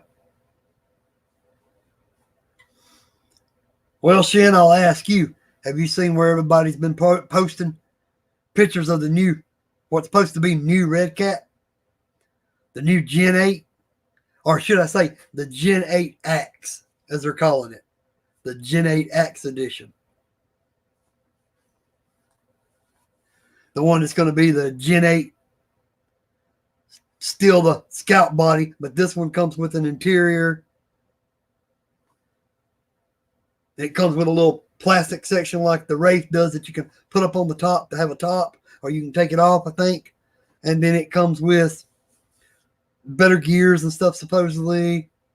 And it comes with a brushless motor and ESC, the Axe system. And then it comes with, I think, a 6-channel radio system. The new Red Cat Gen 8 Axe edition is, I think, what they're calling it. But it does. It comes with clear windows. Comes with an interior. Comes with a roll cage inside. So if you got the roof top part off, that's what people said, or it could have the roof on it. Comes with a new servo that's supposed to be top of the line. That's what people said. But of course, the price is going to compare it to the Gen 8 that you have.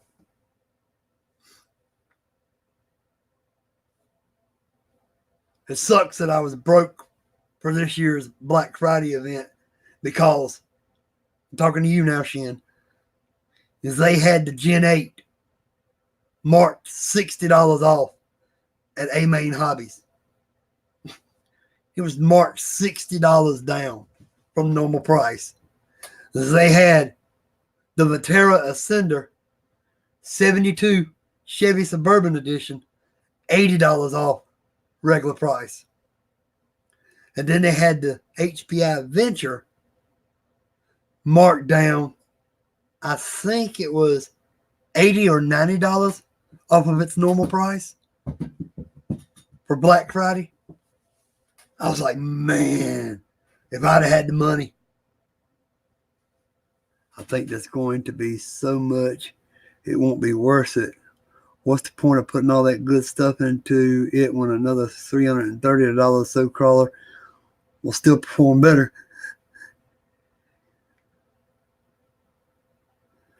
Yeah, man, it was just one of those years where I just happened to be broke, and I'm sitting here going, now watch, they'll have some mega deals that I really would like to jump on.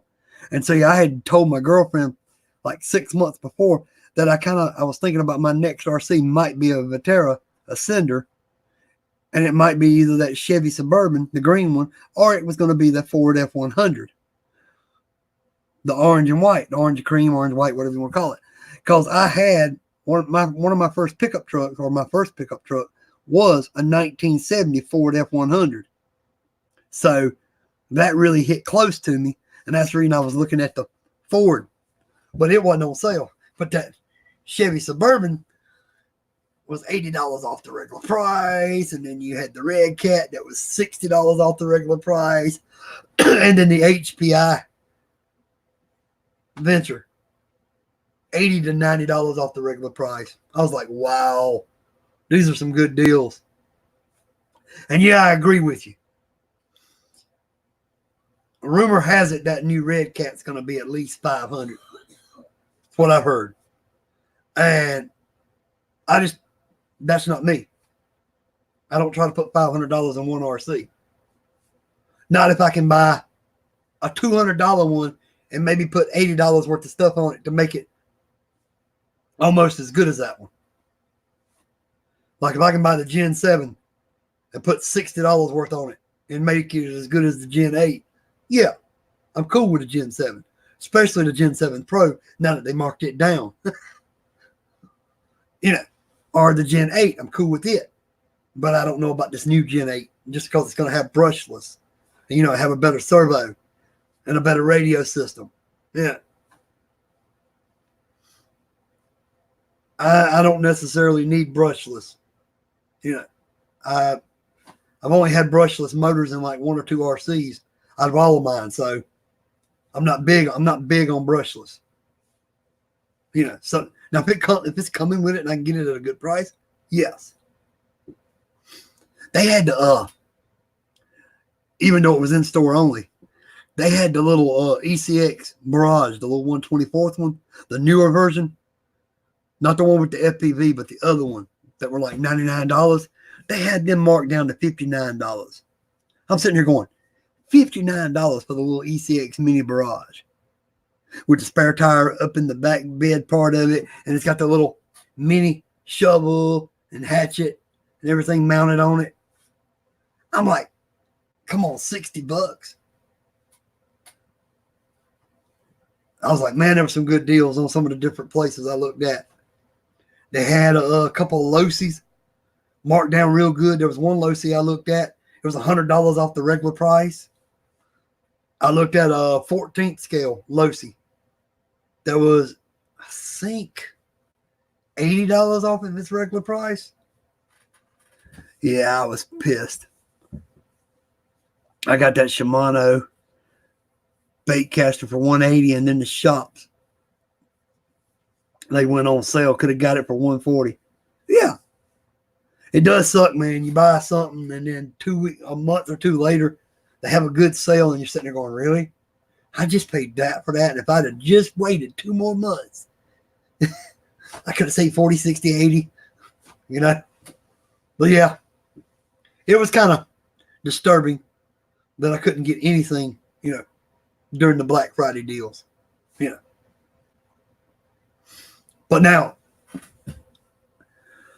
I saw somebody running. Me and you talked about this.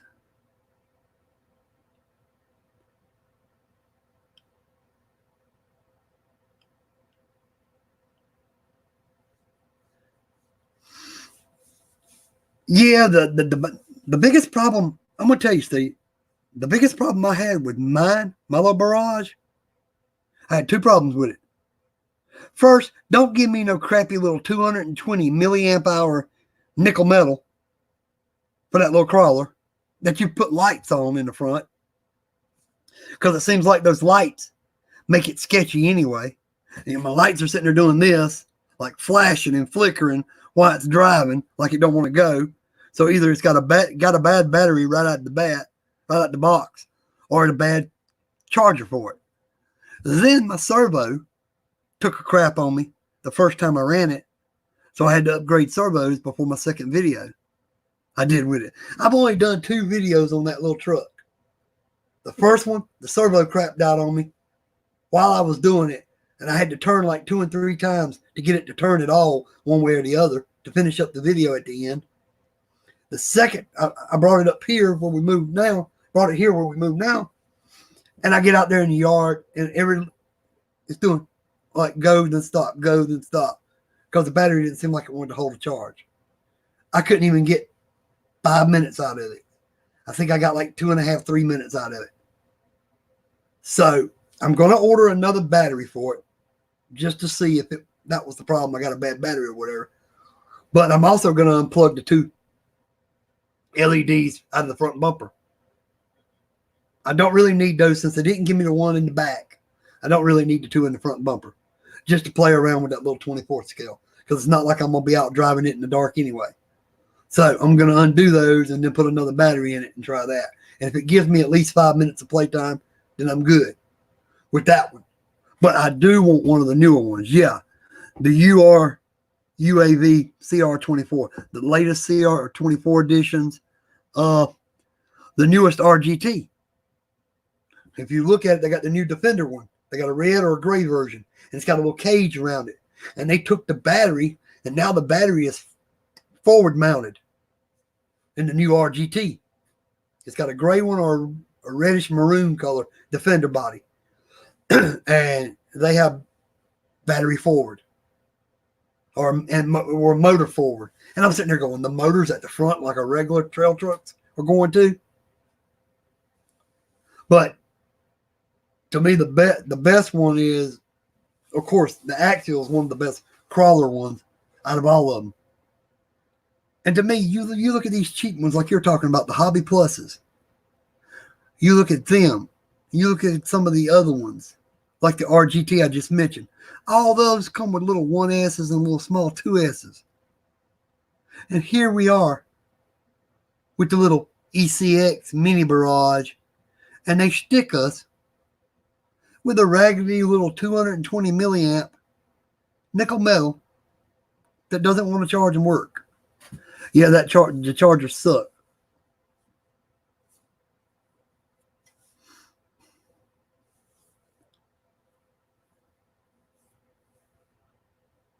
Yeah, if you're going to pay $99 for an ECX or an RGT, just go ahead and get the Axial 24 scale, whether it's the Deadbolt or whether it's the new Jeep that they come out with, which they got the white version Jeep and they got the yellow Jeep. You know, either go with that or go with the Deadbolt style. If you're gonna pay $100 or more, yeah, you might as well get that.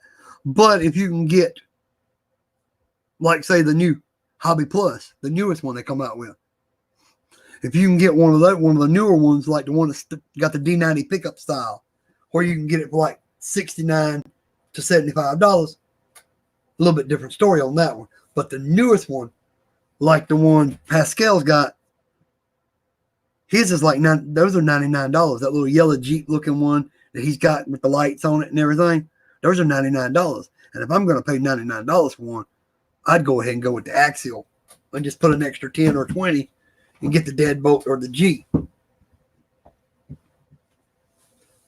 Yeah, they say the torque level, the way the torque's set up and the way the drag, crawl mode is set up on the Axial is just night and day difference between the other ones. I saw somebody run a Charisma and test the Charisma against the Axial, and the Axial just destroyed it everywhere they went. Every test they did, the Axial was like first try, boom, the Axial went across it. Here come the Charisma, and it took at least 2 or 3 tries to get it through most of the time. And they had them big fat pumpkins underneath the little Charisma ones. If you look at it, it's got the big fat pumpkin just like it does on the bigger Charisma version. And they seem to get hung up more than the Axial ones do. But yeah, if you're gonna spend $100, why not add an extra 10 and get an Axial? If you're that close to it.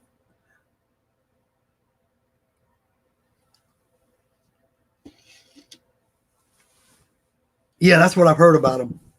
The SCX 24s drive just like the 110s.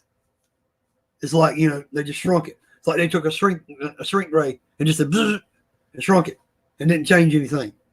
It's just that good. Whereas other did not go right. You look at the ECX Barrage. You've got the Doomsday. I've got the Doomsday, which is the ECX Barrage Gen 2. It just happens to have a Doomsday body on it. Look at how capable that little truck is. Now compare that to the 24th scale. Night and day difference. Night and day difference. It does not drive anything like it. Get it from Larry's Performance RC. Tell them Shin sent you. I got it for $99 a ship. Oh, you're talking about your Deadbolt?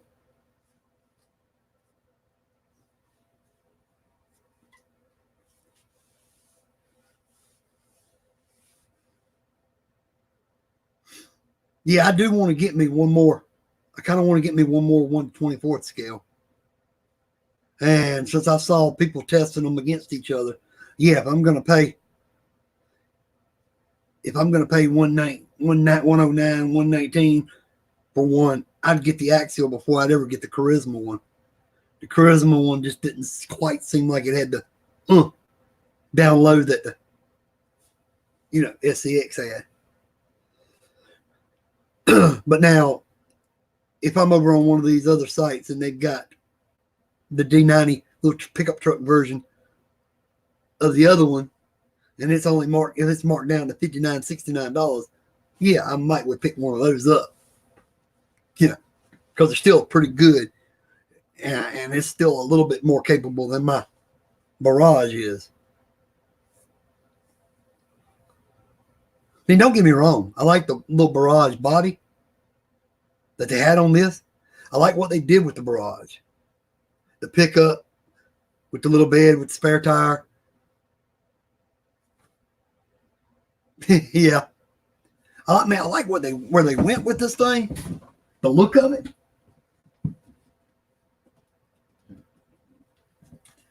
I like where they went with the look and everything. I mean, got a little pickup body, cab, and then you got the little bed at the back with your spare tire. You know, that part was cool. And then I added the Falcon sticker across the windshield to make it look more realistic. Then I took some little mirrors and glued them on to give it a little more scale appeal. And then I moved the battery right here, laying down there on the chassis. Battery forward mod. Because there ain't no battery there no more. It's nothing but a hole back there now. And I did everything I could to make it, better that way. But did you at least put the 10-tooth pinion on yours? No, when my battery did what it did on me, not wanting to do right, not wanting to charge, not wanting to hold a charge, and I couldn't get even 5 minutes of time out of it. I'm like, why would I buy another pinion until I can get the battery situation sourced where I can at least get 5 minutes or more? I mean, if I could go outside and run this for 7 minutes, I wouldn't complain. But 2 minutes, 3 minutes, no, not quite enough. Not for what it costs. Get the pinion gear off of a 1/10 scale servo. The one they use on the servo motors works. So in other words, find you like a servo and take the gear off the front of a 1/10 scale servo, like say a no-name servo, pull that little gear off the front of it and put it on here. You say that would really help it. But still got to address the battery, the elephant in the room, the battery situation. But I like the looks of this little thing. That's why I added the mirrors to it to help it out a little bit more. Because I really thought the mirrors helped it out.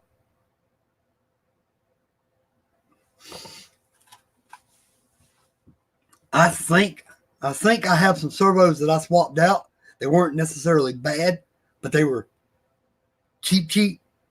And when I upgraded, I just threw them in my toolbox and kept them. Like the servos that come on the HGs, the HG P401 that I got the Hummer body on now, and the one that came on the HG 601, the 6-wheel drive. I've got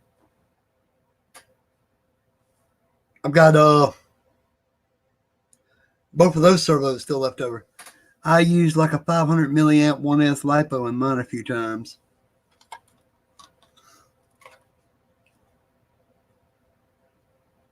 Well, I didn't try using a LiPo in this because, for one, I didn't know if this thing had LiPo cut off, and I didn't want to, cause any issues.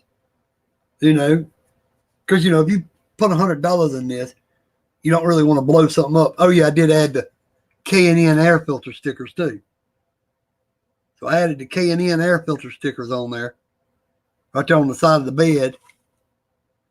Then I added that Falcon one on the windshield. And then I put like I said, I put the battery up forward and put those little mirrors on there. I was trying to make it look a little more realistic, a little more scale.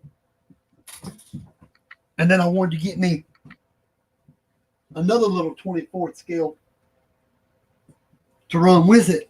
But then it got where it didn't want to. Hush, Shaggy.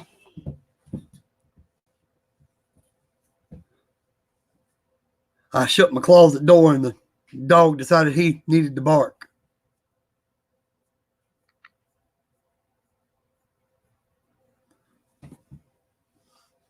Yeah, I saw where you modded that one up. But did you notice that some of the RGTs, when they put some of them out, They look just like the bigger part. You have the RGT here is big. And you have the little 24th. They look alike. Like SCX went and did. The axials. Your 24 scale looks like your 1/10 scales. But yet, me, I get the ECX. Got the Barrage Doomsday. But the regular Barrage is this weird looking pickup truck. And then the mini Barrage is actually the most scale looking. That thing looks good scale wise. I would have liked to have seen them done the 1/10 scale, like the small one, with the little cab, and then the bed thing, you know, cage at the back, spare tire, you know, stuff like that. But they didn't. But yeah, if I'm going to spend the money and buy me a 1/24 scale, unless I get a heck of a deal for like $50, $65 on one, I just save up money and go with the axial one. A 1/24 scale ECX Doomsday would be cool. Yeah, ECX could do that, but on one condition. It has to come with at least a 1-cell LiPo. I mean, come on. Put it out with a 3.7, 600 milliamp hour, 3.7 volt LiPo, a 1-cell. It would still be better than that nickel metal crap that they put in that one. You could do a 1-cell LiPo with 600 milliamp and it would be better than that crap that they put in the other one. Or you could do a little 2-cell, 300 milliamp hour LiPo and it would still be better than that thing that was in the one I've got. I never understood the reasoning for that battery. Make it cheap for them, but they still charge you what everybody else is charging for one with a LiPo. Because if you look at a lot of the RGT ones, a lot of them had LiPos, even a 1-cell. Nobody else was throwing the nickel metal battery at you too much. But ECX is, there it is.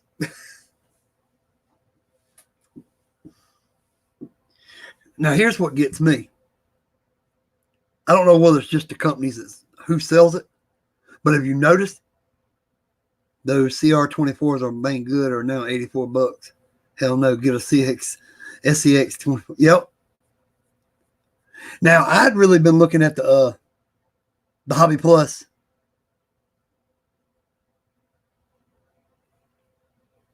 Yeah, the second version had the LiPo. Yeah. But see, they were smart enough. They made a second version and put a LiPo in it. ECX made the first version, put that nickel metal in it, and then they just said, pfft. But being only sold in stores, that's kind of hurt the ECX brand. You go on like Verizon Hobby and you click on the ECX Mini Barrage. Any of the versions they got is only in stores. In stores only. In stores only. That's the only place you can get the little Mini Barrage. That's the only place you can get the regular Barrage, the Gen 2. In store only. Well, okay, what if you're like me? You don't have any kind of hobby store that sells RCs within an hour of where you live. Well, you can't get ECX then because we only sell them in store. Unless you can get lucky and find one on eBay or Amazon.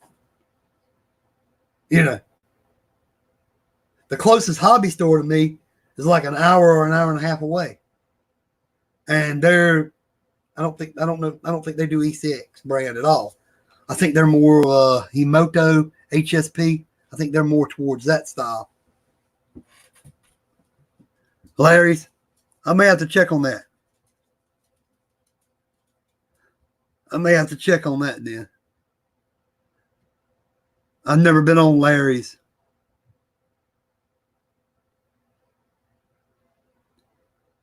I've never been on Larry's Performance RC.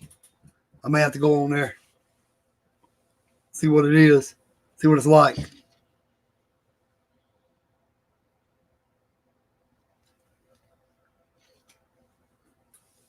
Oh, Larry's Performance RCs gets ECX for you. Cool. Because you know it's like getting an operation trying to find the actual ECX little Barrage, what I've got anything for it. You got to hunt all over the place just to find anything. I went looking for a battery, the exact battery that went in it. Went looking for the charger for it, and I had to jump up through all kind of hoops to get there and find it. Got my Doomsday and Temper 2 emailing. Yeah, you can't even buy the Temper, the ECX Temper 2. You can't even buy that in your local hobby shops. That's where you got to go. You got to go to a local hobby shop to buy the ECX Temper 2. Well, what do you think about the Panda Hobbies? Those 1/18 scale Jeeps. Yeah, it's like you shoot yourself in the foot. Yeah, I know you want people to come to your shop. Okay. Well, see, that's what you do. You promote a discount. If you buy it online, it's this price. If you come get it at the shop, you can save $10, $20. That's what you do. You give them a discount if they come to your shop. That way you keep them coming to you. But if people don't have a shop in their area, you let them buy it online for a little bit higher than what they get it from you for at your shop. Like if the ECX Barrage is $99 online, you sell it to them for $89 if they come to your store and buy it, or $79, But it's like they shot themselves in the foot. And now you don't really hear anything about ECX since they went to doing that. You ain't heard about ECX in a while. Yeah, I wasn't talking about 24 scale. I was talking about like 1/18. Yeah, the Panda Hobby one, the Panda one is a 1/18. That's what I was asking you. What do you think about those? Those little Jeeps. You got the red, the blue, the yellow, and the orange. 4 different colors you can get them in. And they come with lights at the front, lights at the rear, and a roof bar light that works. All that. I think they regular run about 160. I've seen them on sale for about 130. Panda Hobbies. And from what I understand, they come with 2 batteries. 2 of the Lion batteries. They come with 2 of them. In that 130, 160 range. So it's a good price range for what you're getting. You're getting an 18th scale Jeep with lights at the front, lights at the rear, and lights up on the top with 2 batteries. But that Hobby Plus, the ones that make the CRs, they've got that 18th scale. The one that has the Toyota Land Cruiser body, or the one that has the blue or the red, looks like a Chevy pickup truck. And they also have the one that looks kind of like a Scout or a Bronco. They had the gunmetal gray, and they have the blue one. And those run about anywhere between 110 to 130, depending on where you get them from. I've heard a lot of good things about those as well.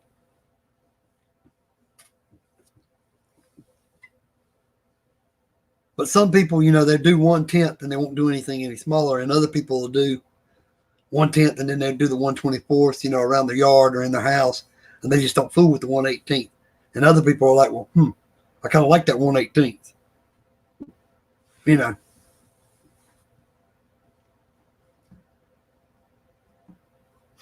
But yeah, I like your Temper. Yeah, it looks cool. A-Main Hobby 129. Yeah. I mean, come on. You get lights front, rear, and on top. Get 2 batteries with it. Yeah, they might be Lion batteries, on the order of this, but still. Way better than the nickel metals. And at least it comes with batteries. $130, you go home and charge it. You ready to go play. Yeah.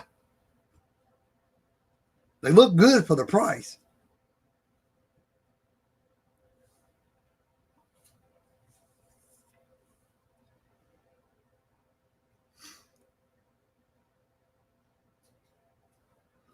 Probably runs better than a 1/24, a little bit more capable. Yeah. I figure the 1/18 scale is probably a little bit more capable. It depends on the motor. Somebody told me that the Hobby Plus ones, the 1/18 scale Hobby Plus one, had the same motor that the 1/24th scale Hobby Plus one had. And I'm sitting here going, really? The 1/24th and the 1/18th scale are running the same motor? That don't sound good, because you're trying to pull that whole big long body and that whole big chassis with the same little motor that they put in the 24th scale. See the link? It shows all the trucks. They have other body styles too. But yeah, the Panda Hobby one, I'd like to find out what size motor it's running. That I don't know. Be nice if it had like at least, you know, like if it had something a little bit bigger than what the 24 scales are running at least.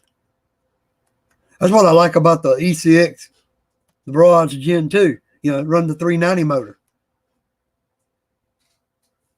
I think my Thunder Tiger, it has like a 370 or a 380. You know. But yeah, I just love the trail trucks. I like the 1/10s. I like the 1/18s. I like the 1/24s. I like that ECX Temper, the second version that you got. I didn't really care for the ECX Temper 1. I just wasn't a big fan of it. I didn't think it was that good. But to me, the ECX Temper 2 was way better than the ECX Temper 1. I think Scottzilla RC has videos of the 1/18 you're talking about, not the Panda ones. Oh, you're talking about the Hobby Plus ones, which is the Chevy pickup red or blue version, the Toyota Land Cruiser, the white or the blue, and then it has the Bronco Scout, whichever it is. It has the blue version or the gunmetal gray. I like the Scout version in the gunmetal gray, just because you don't see the body pins that much. You know, body posts or body pins. I like the pickup truck in either color. The only thing I don't like about the Land Cruiser is they put the lights in the front bumper and rear bumper, whereas the pickup truck and the Bronco Scout, they're in the actual, they have headlight grills, you know, headlight buckets and taillight buckets. Scottzilla RC. I'll have to check that out. I'll check that out later. I'll type in Scottzilla RC. And I'll check that out. Yeah, I'm just trying to get a little more information on them. I like them too, man. I really like the Bronco / Scout looking one, because it has actual headlights and actual backlights for where the brake lights go. They're not down in the bumper like some RCs put them. I like that they're actually where they're supposed to be. Just makes it look a little bit more scale. The pickup truck one, oh man, the headlights on it, they give them that yellow tint to them, and the headlights look so real on it, the pickup version. I've seen somebody running the pickup one, and they put it up top. They got a light bar up top. It's got like places to put 4 more, so you can run like 4 spotlights up there on the roof of the pickup truck. So the pickup truck really looked good. They had it red and they had it blue. I think it's a baby blue and then a darker red, but to me, it looks like a Chevy. That was my opinion. But the only thing I didn't like about the Land Cruiser, those little Orlando 135s are so cool. I never had the remote control Stomper 4x4s. My Stomper 4x4 was just put a couple batteries in it, flip the switch on, and set it down. That was the only Stompers I ever had. I had them little Stomper 4x4s, and we would set different little things up to make them climb and everything. I used to love them little Stomper 4x4s. But I never had a remote control one. But I do like the little Orlando 135 scale ones. I like the Jeep version. I like the Land Rover version they did. And they just came out with a new one, which looks to be kind of like a 4-door Ford Raptor. Is the look it looks like. It's a new one they just came out with. It's a 4-door like King Cab. And it looks like a Ford Raptor. So I've been looking at that one. It's I think it's what is it the D110 that it's scaled after? The Defender one that they've got. I think it's scaled like after the D110, the little 4-door one. And then they've got the Jeep one, of course. And then they've got that newest pickup truck one they just came out with. It's a king cab pickup truck.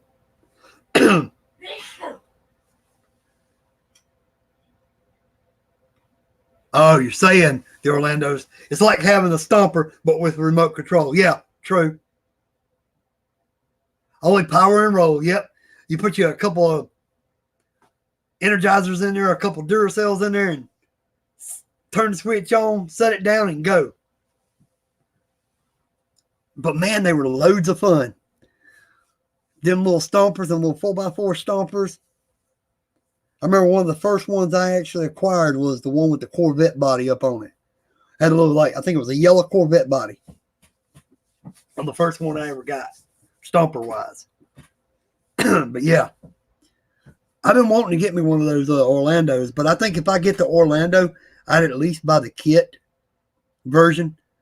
You know, like it comes with the motor, comes with the ESC, you know, comes with the little servo. That way, all you got to do is turn around, put everything together, and then put your radio and receiver. Now, that's all. I love my Stomper 4x4s. I had that Vet. You had it too. It was just so cool. 4x4 Vet. You had a Vet on steroids. Yeah, man. Here we are talking about real cool stuff. Older stuff, but real cool.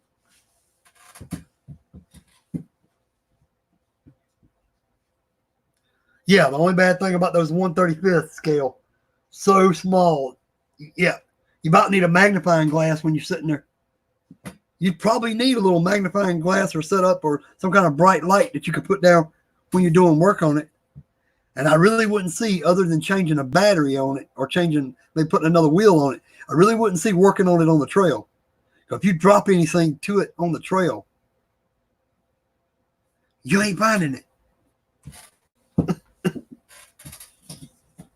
It has a sound kit also for the 1/35th scale. Yeah, some of them, when you buy the kit version, you can get it with the motor, the ESC, the servo, the sound kit, the light kit. You get everything there, and then all you got to do is like add the, you know, radio and receiver. Or you can get the kit that I saw that had the radio and receiver with it. But it's, you know, it's going to be, yeah, it's going to be hard to wrench on. It's going to be technically just, oh my God, I can't get this thing to get, you know, it's going to be more aggravating to put together and to work on. But I still like the way they look when you get done with them, because pretty much anywhere is a trail to them. Doesn't matter how level it is, you know, because they're so small. I could take one of them just barely going to the edge of the woods, and you would think I was out in some kind of mountainous terrain for them, you know. But now I'll tell you another 1/18 scale I looked at a long time ago. I think they run 149 is what they run. And that's that one that looks like a mini Wraith. They're over on Banggood, and I think a couple other sites have got them. They're like $149.99. You've got like an orange and purple. You got like a blue. You got like a red, black, and orange, or whatever. Got different colored ones. A couple of them look like they got the steering wheel on the right. One of them looks like it's got the steering wheel on the left. Little 4-wheel drive, like I said, looks like a mini Wraith.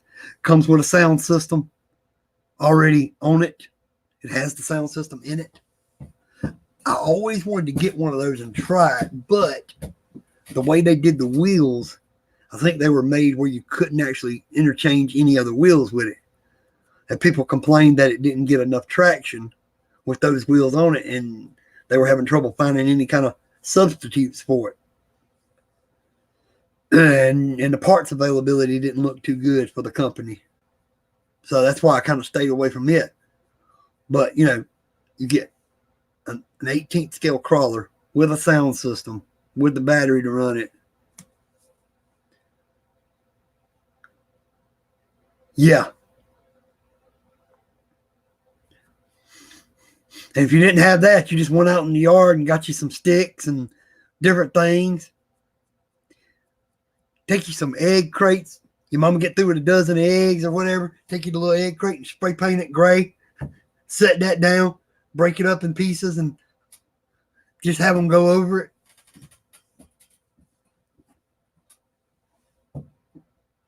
There's a lot you could do with them. Wasn't nothing like, at the time, wasn't anything like them little 4x4 stompers. When they come out, it was just like, wow. You know. Yeah, but the styrofoam rock hills. Yeah, if you can find one of those, get that and then build one of those 1/35th scale, either the Jeep, the Defender, or the pickup truck. Run that on that styrofoam rock hill. Yeah, that would be awesome for it. You could, if you set it up right and got it shot right, you could probably make it look like you were going up around a mountain or something, you know, basically. But you know how easy it would be. Well, might be. It depends on how good you are at crafting and hobby stuff. You know how easy it would be to make you a little bitty small course for that little of a truck? You could take a piece of wood less than 2 foot long, make you a little course on it, and then set that up somewhere and film the RC doing the course. And then you just like set that under, slide it under your bed or under your couch, you know, and then bring it out when you want to. That's the one good thing about the little 1/35th scale. You can make you up a little crawler course or a little climbing course on it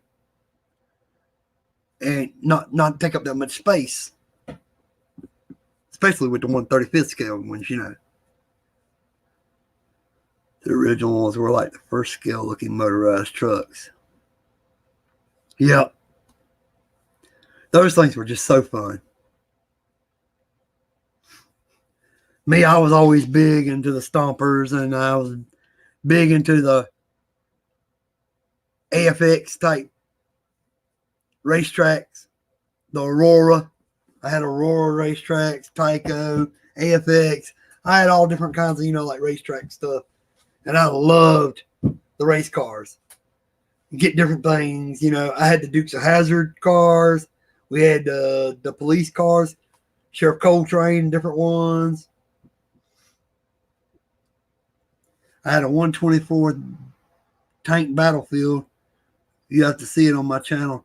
I did it on a big table for battling infrared 124 tanks.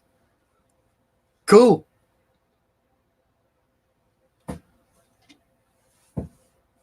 But yeah, me and one of my buddies, what we used to do, we'd take all of our racetrack stuff. I'd bring mine down to his house. His mom would be gone to work. And we'd go all the way back from the back room of the house. And we'd put a power strip there.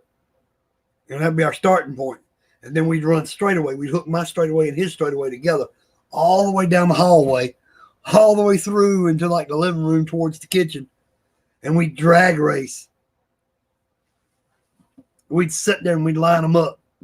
I'm going to take my Camaro versus your Mustang. My police car versus your General Lee. And we'd sit there and we'd race and drag till every one of our little race cars had raced. And then when they got beat, then we'd go put my losers up against his losers and my winners up against his winners to see, you know, who all won what, you know. And we had a blast at that.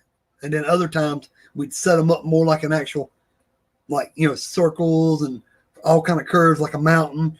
And we'd set it up like a city. And he would have like the General Lee, and I'd be chasing him in the police car. We had them go like crisscross track sections where I could try to cut him off and different things. We did all kind of stuff. The jumps. We had a blast, man. Me and him used to just, man, when I was into them race cars, it wasn't nothing for me to go down to his house and we just spent hours on end. Then as we got older, his mama bought him a pool table. Bought them a pool table and put it in the living room. And then we all hung out down there playing pool.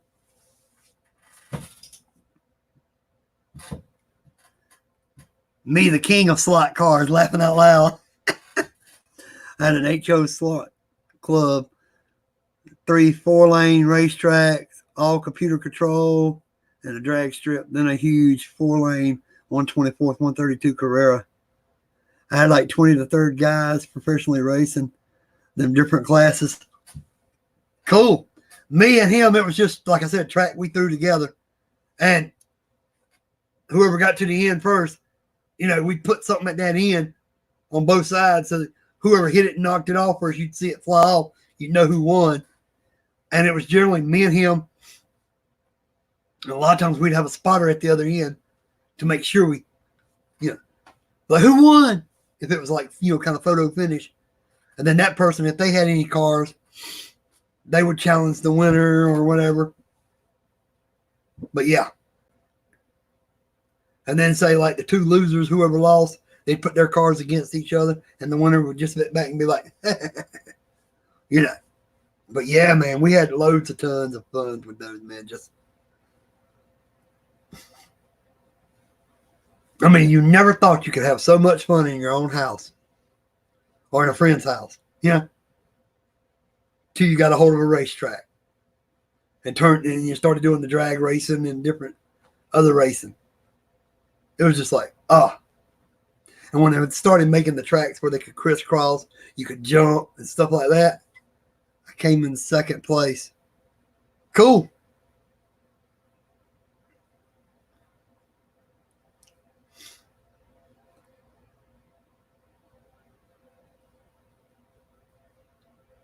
My last track that I had was probably, realistically, I think I had a racetrack, I want to say about 8 years ago.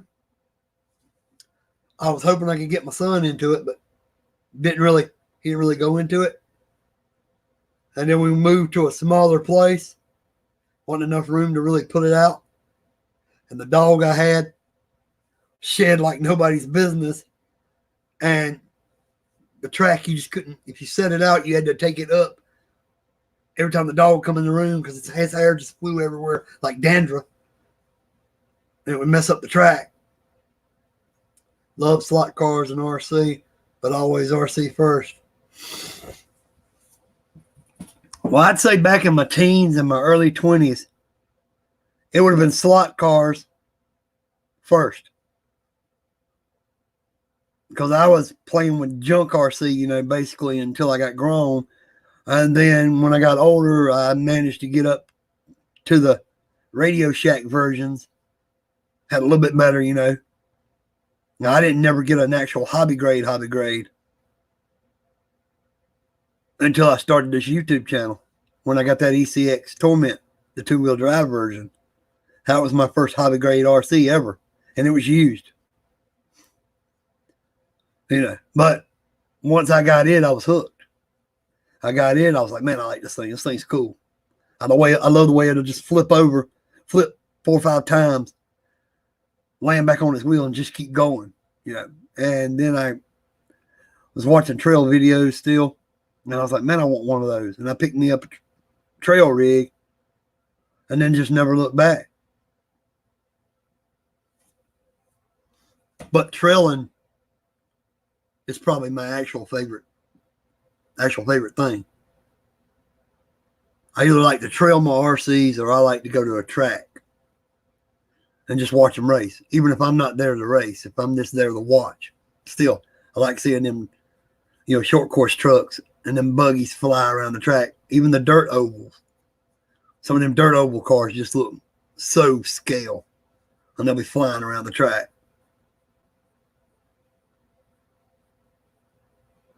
But yeah, RCs can be so much fun.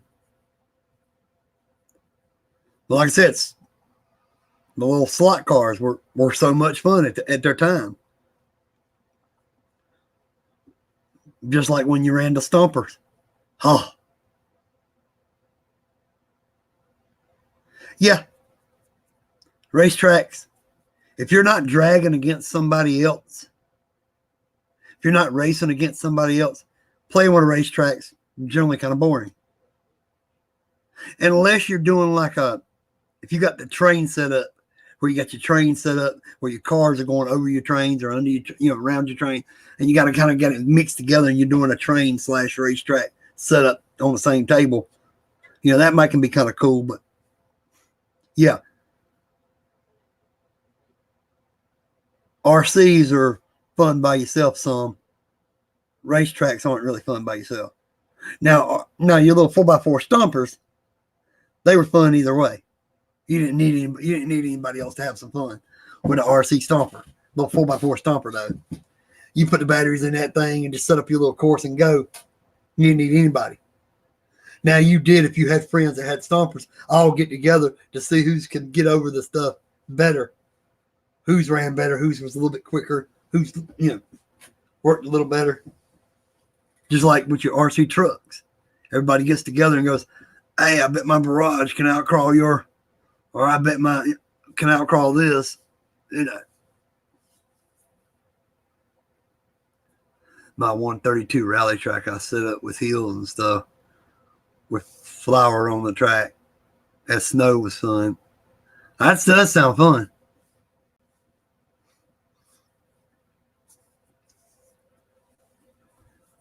I kind of wanted to take, I know you've probably seen them advertised on some of the channels. That little 3-wheeled little vehicle's got the bobblehead driver. It's got 2 wheels at the back, got 1 wheel at the front. And I'm not talking about the dancing rider made by Tamiya. I'm talking about the other one. The Flamingo, as they call it. Little 1/18 scale. And those things look cool. I kind of wanted to do like a little rally, like a small little track out in the backyard or the side yard and get one of those and run it around that track, see what it could do, like sliding around, have like an oval or a figure 8 track, on one of them around it and play around with it. And then later time, maybe get a, second one or whatever. I kind of thought about that at one time. Because those things look pretty cool. But they sit kind of low to the ground, So you couldn't, you wouldn't really have couldn't be a lot of lumpy bumpy because you get hung up at that front where that front drops down. It don't look like it's but about that high off the ground, So you have to have it a little bit more smooth. But you could do an oval track or figure 8 track with that and have some fun. Yeah, smooth dirt oval. You can even have it a little bit banked if you wanted to, but still smooth. No real lumpy bumpy and no kind of ruts, like you would do with a short course truck. Nothing like that. But I thought about doing something like that even with a small short course truck, like the little 1/24, little 1/16 scales, something like that. That way it would fit in the backyard easier if you did it with the smaller scales. 1/18 or smaller. That way you don't need as much room. You do it either in the very back of the backyard or over on the side yard. Going to the edge of the woods, clear you out a little bit of the spot. Because I got an empty lot on the right side of me and an empty lot on the left side of me. And I could probably find a clearing big enough that I could, kill some weeds, clear it out real good. Take the lawnmower up in there and cut down real low. Get a rake or something from a local store. Smooth, get everything cleared off and then, work on it. But that's just a thought, down the road. A smooth dirt oval or like a smooth figure 8 style thing, just to run some, nothing else, some small scale RC around. Like 1/18, 1/16, maybe even down to 1/24. Depends. Because some of them 1/24 scale or 1/28 scales, some of them little rally cars, they just look sweet. But those are just, thoughts, possibilities in the future.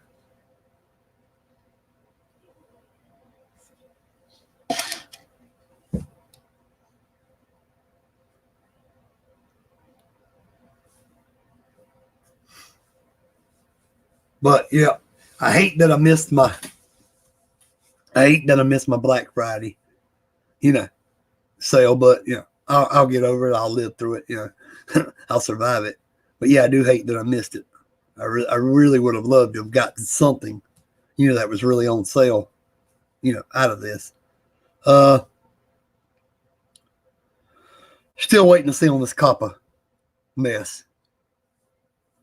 I watched one YouTuber a few days ago who said they actually went after one RCer, but it was a bigger channel. So they actually went after him.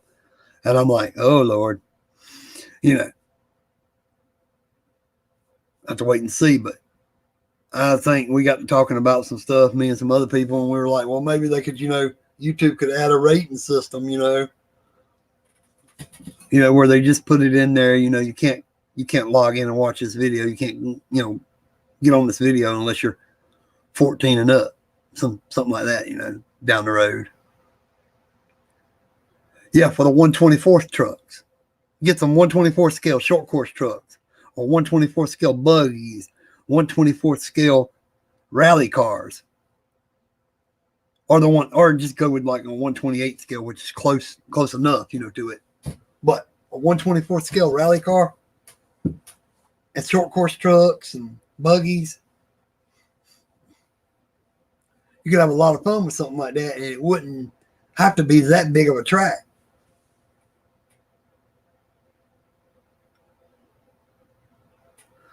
Yeah, man, that's what I told somebody on here earlier, man. I was talking to a couple different guys, and I was like,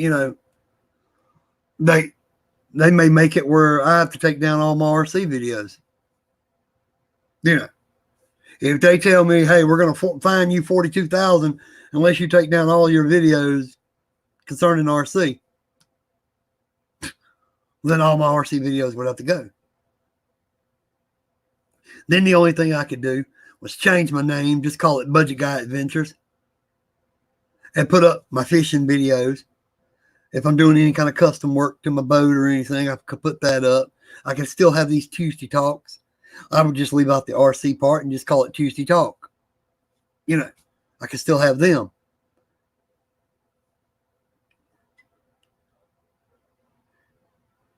Yeah. I mean, you think about the people that have been on here a lot longer than I have. I mean, I've been on here, 5.5 years, but that ain't nothing compared to some people.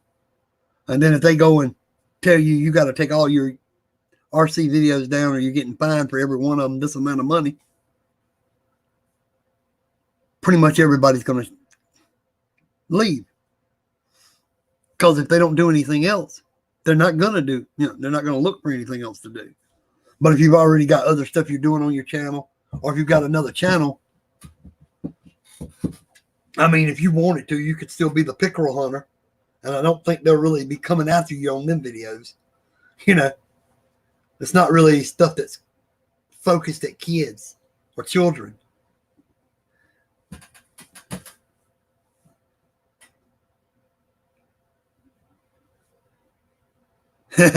True. Yeah, just put pickerel hunter or the pickerel hunter and leave it at that. That way they don't. Well, that's focused towards children. That's focused towards kids. I heard people saying, it can be just a little thing as not what's in your video, but what's said in your video. Certain keywords that are targeted towards the younger audience, blah, blah, blah, blah, blah. They can come after you for that. Things like, oh, man, this is cool. Oh, man, this is fun. Wow. Duh. And just different phrases can make them come after you. And I'm like, really?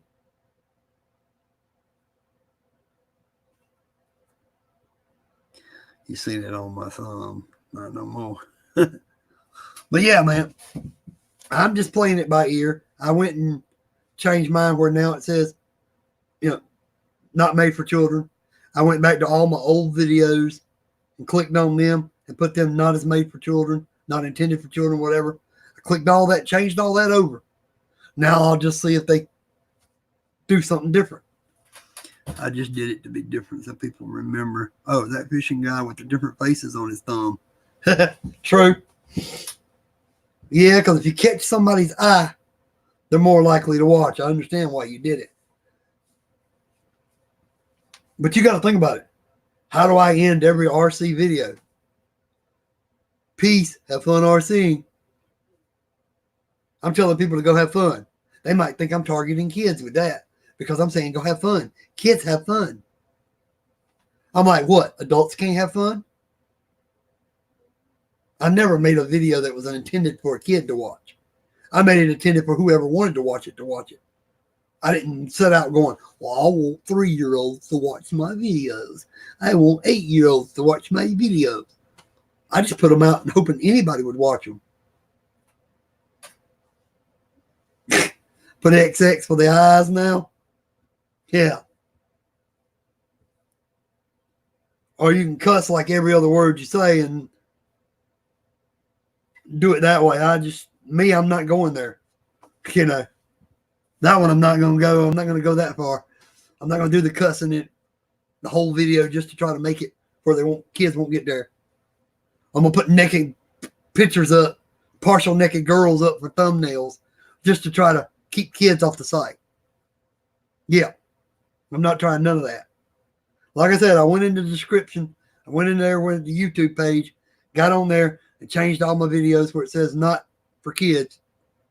Now all I can do is sit back and let them look at them, watch a little bit of them and listen to what I'm talking about and see if I'm intending it for kids, if they think I am. By my thumbnails and by my video.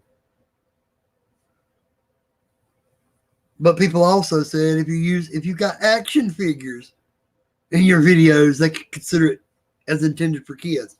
I'm like, really? Some of those action figures are from movies that are R-rated. How are they intended for kids?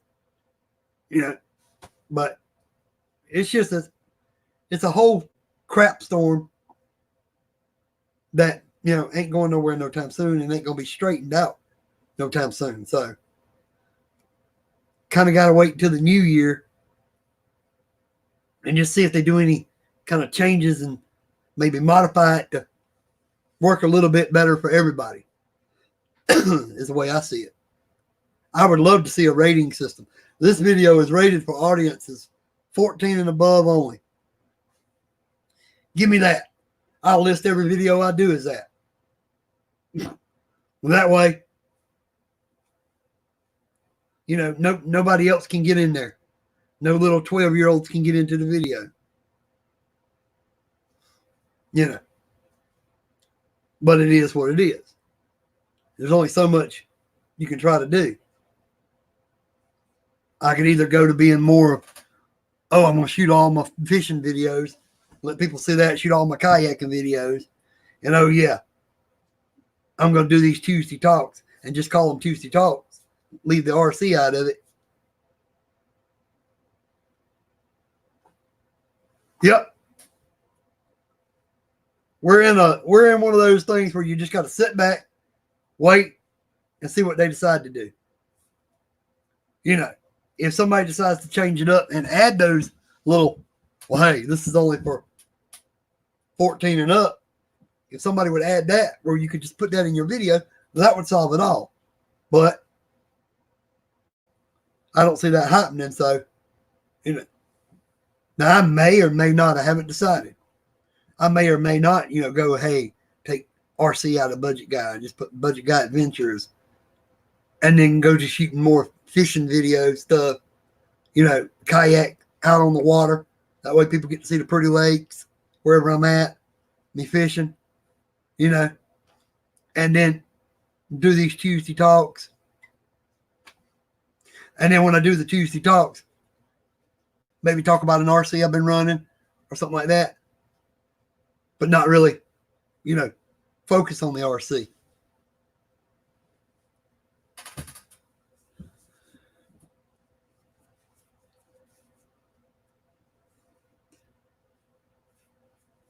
Because, you know, you even got to worry about if you word something a little wrong. Like, say, if you Budget Guy Adventures out in the woods having fun, they might say, well, that's targeted towards kids because you said out in the woods having fun. That could be me getting a 22 rifle and going out and shooting targets in the woods, having fun. That doesn't mean it's kids, kid oriented, you know. It's just, it's a big, what do they call it, gray area?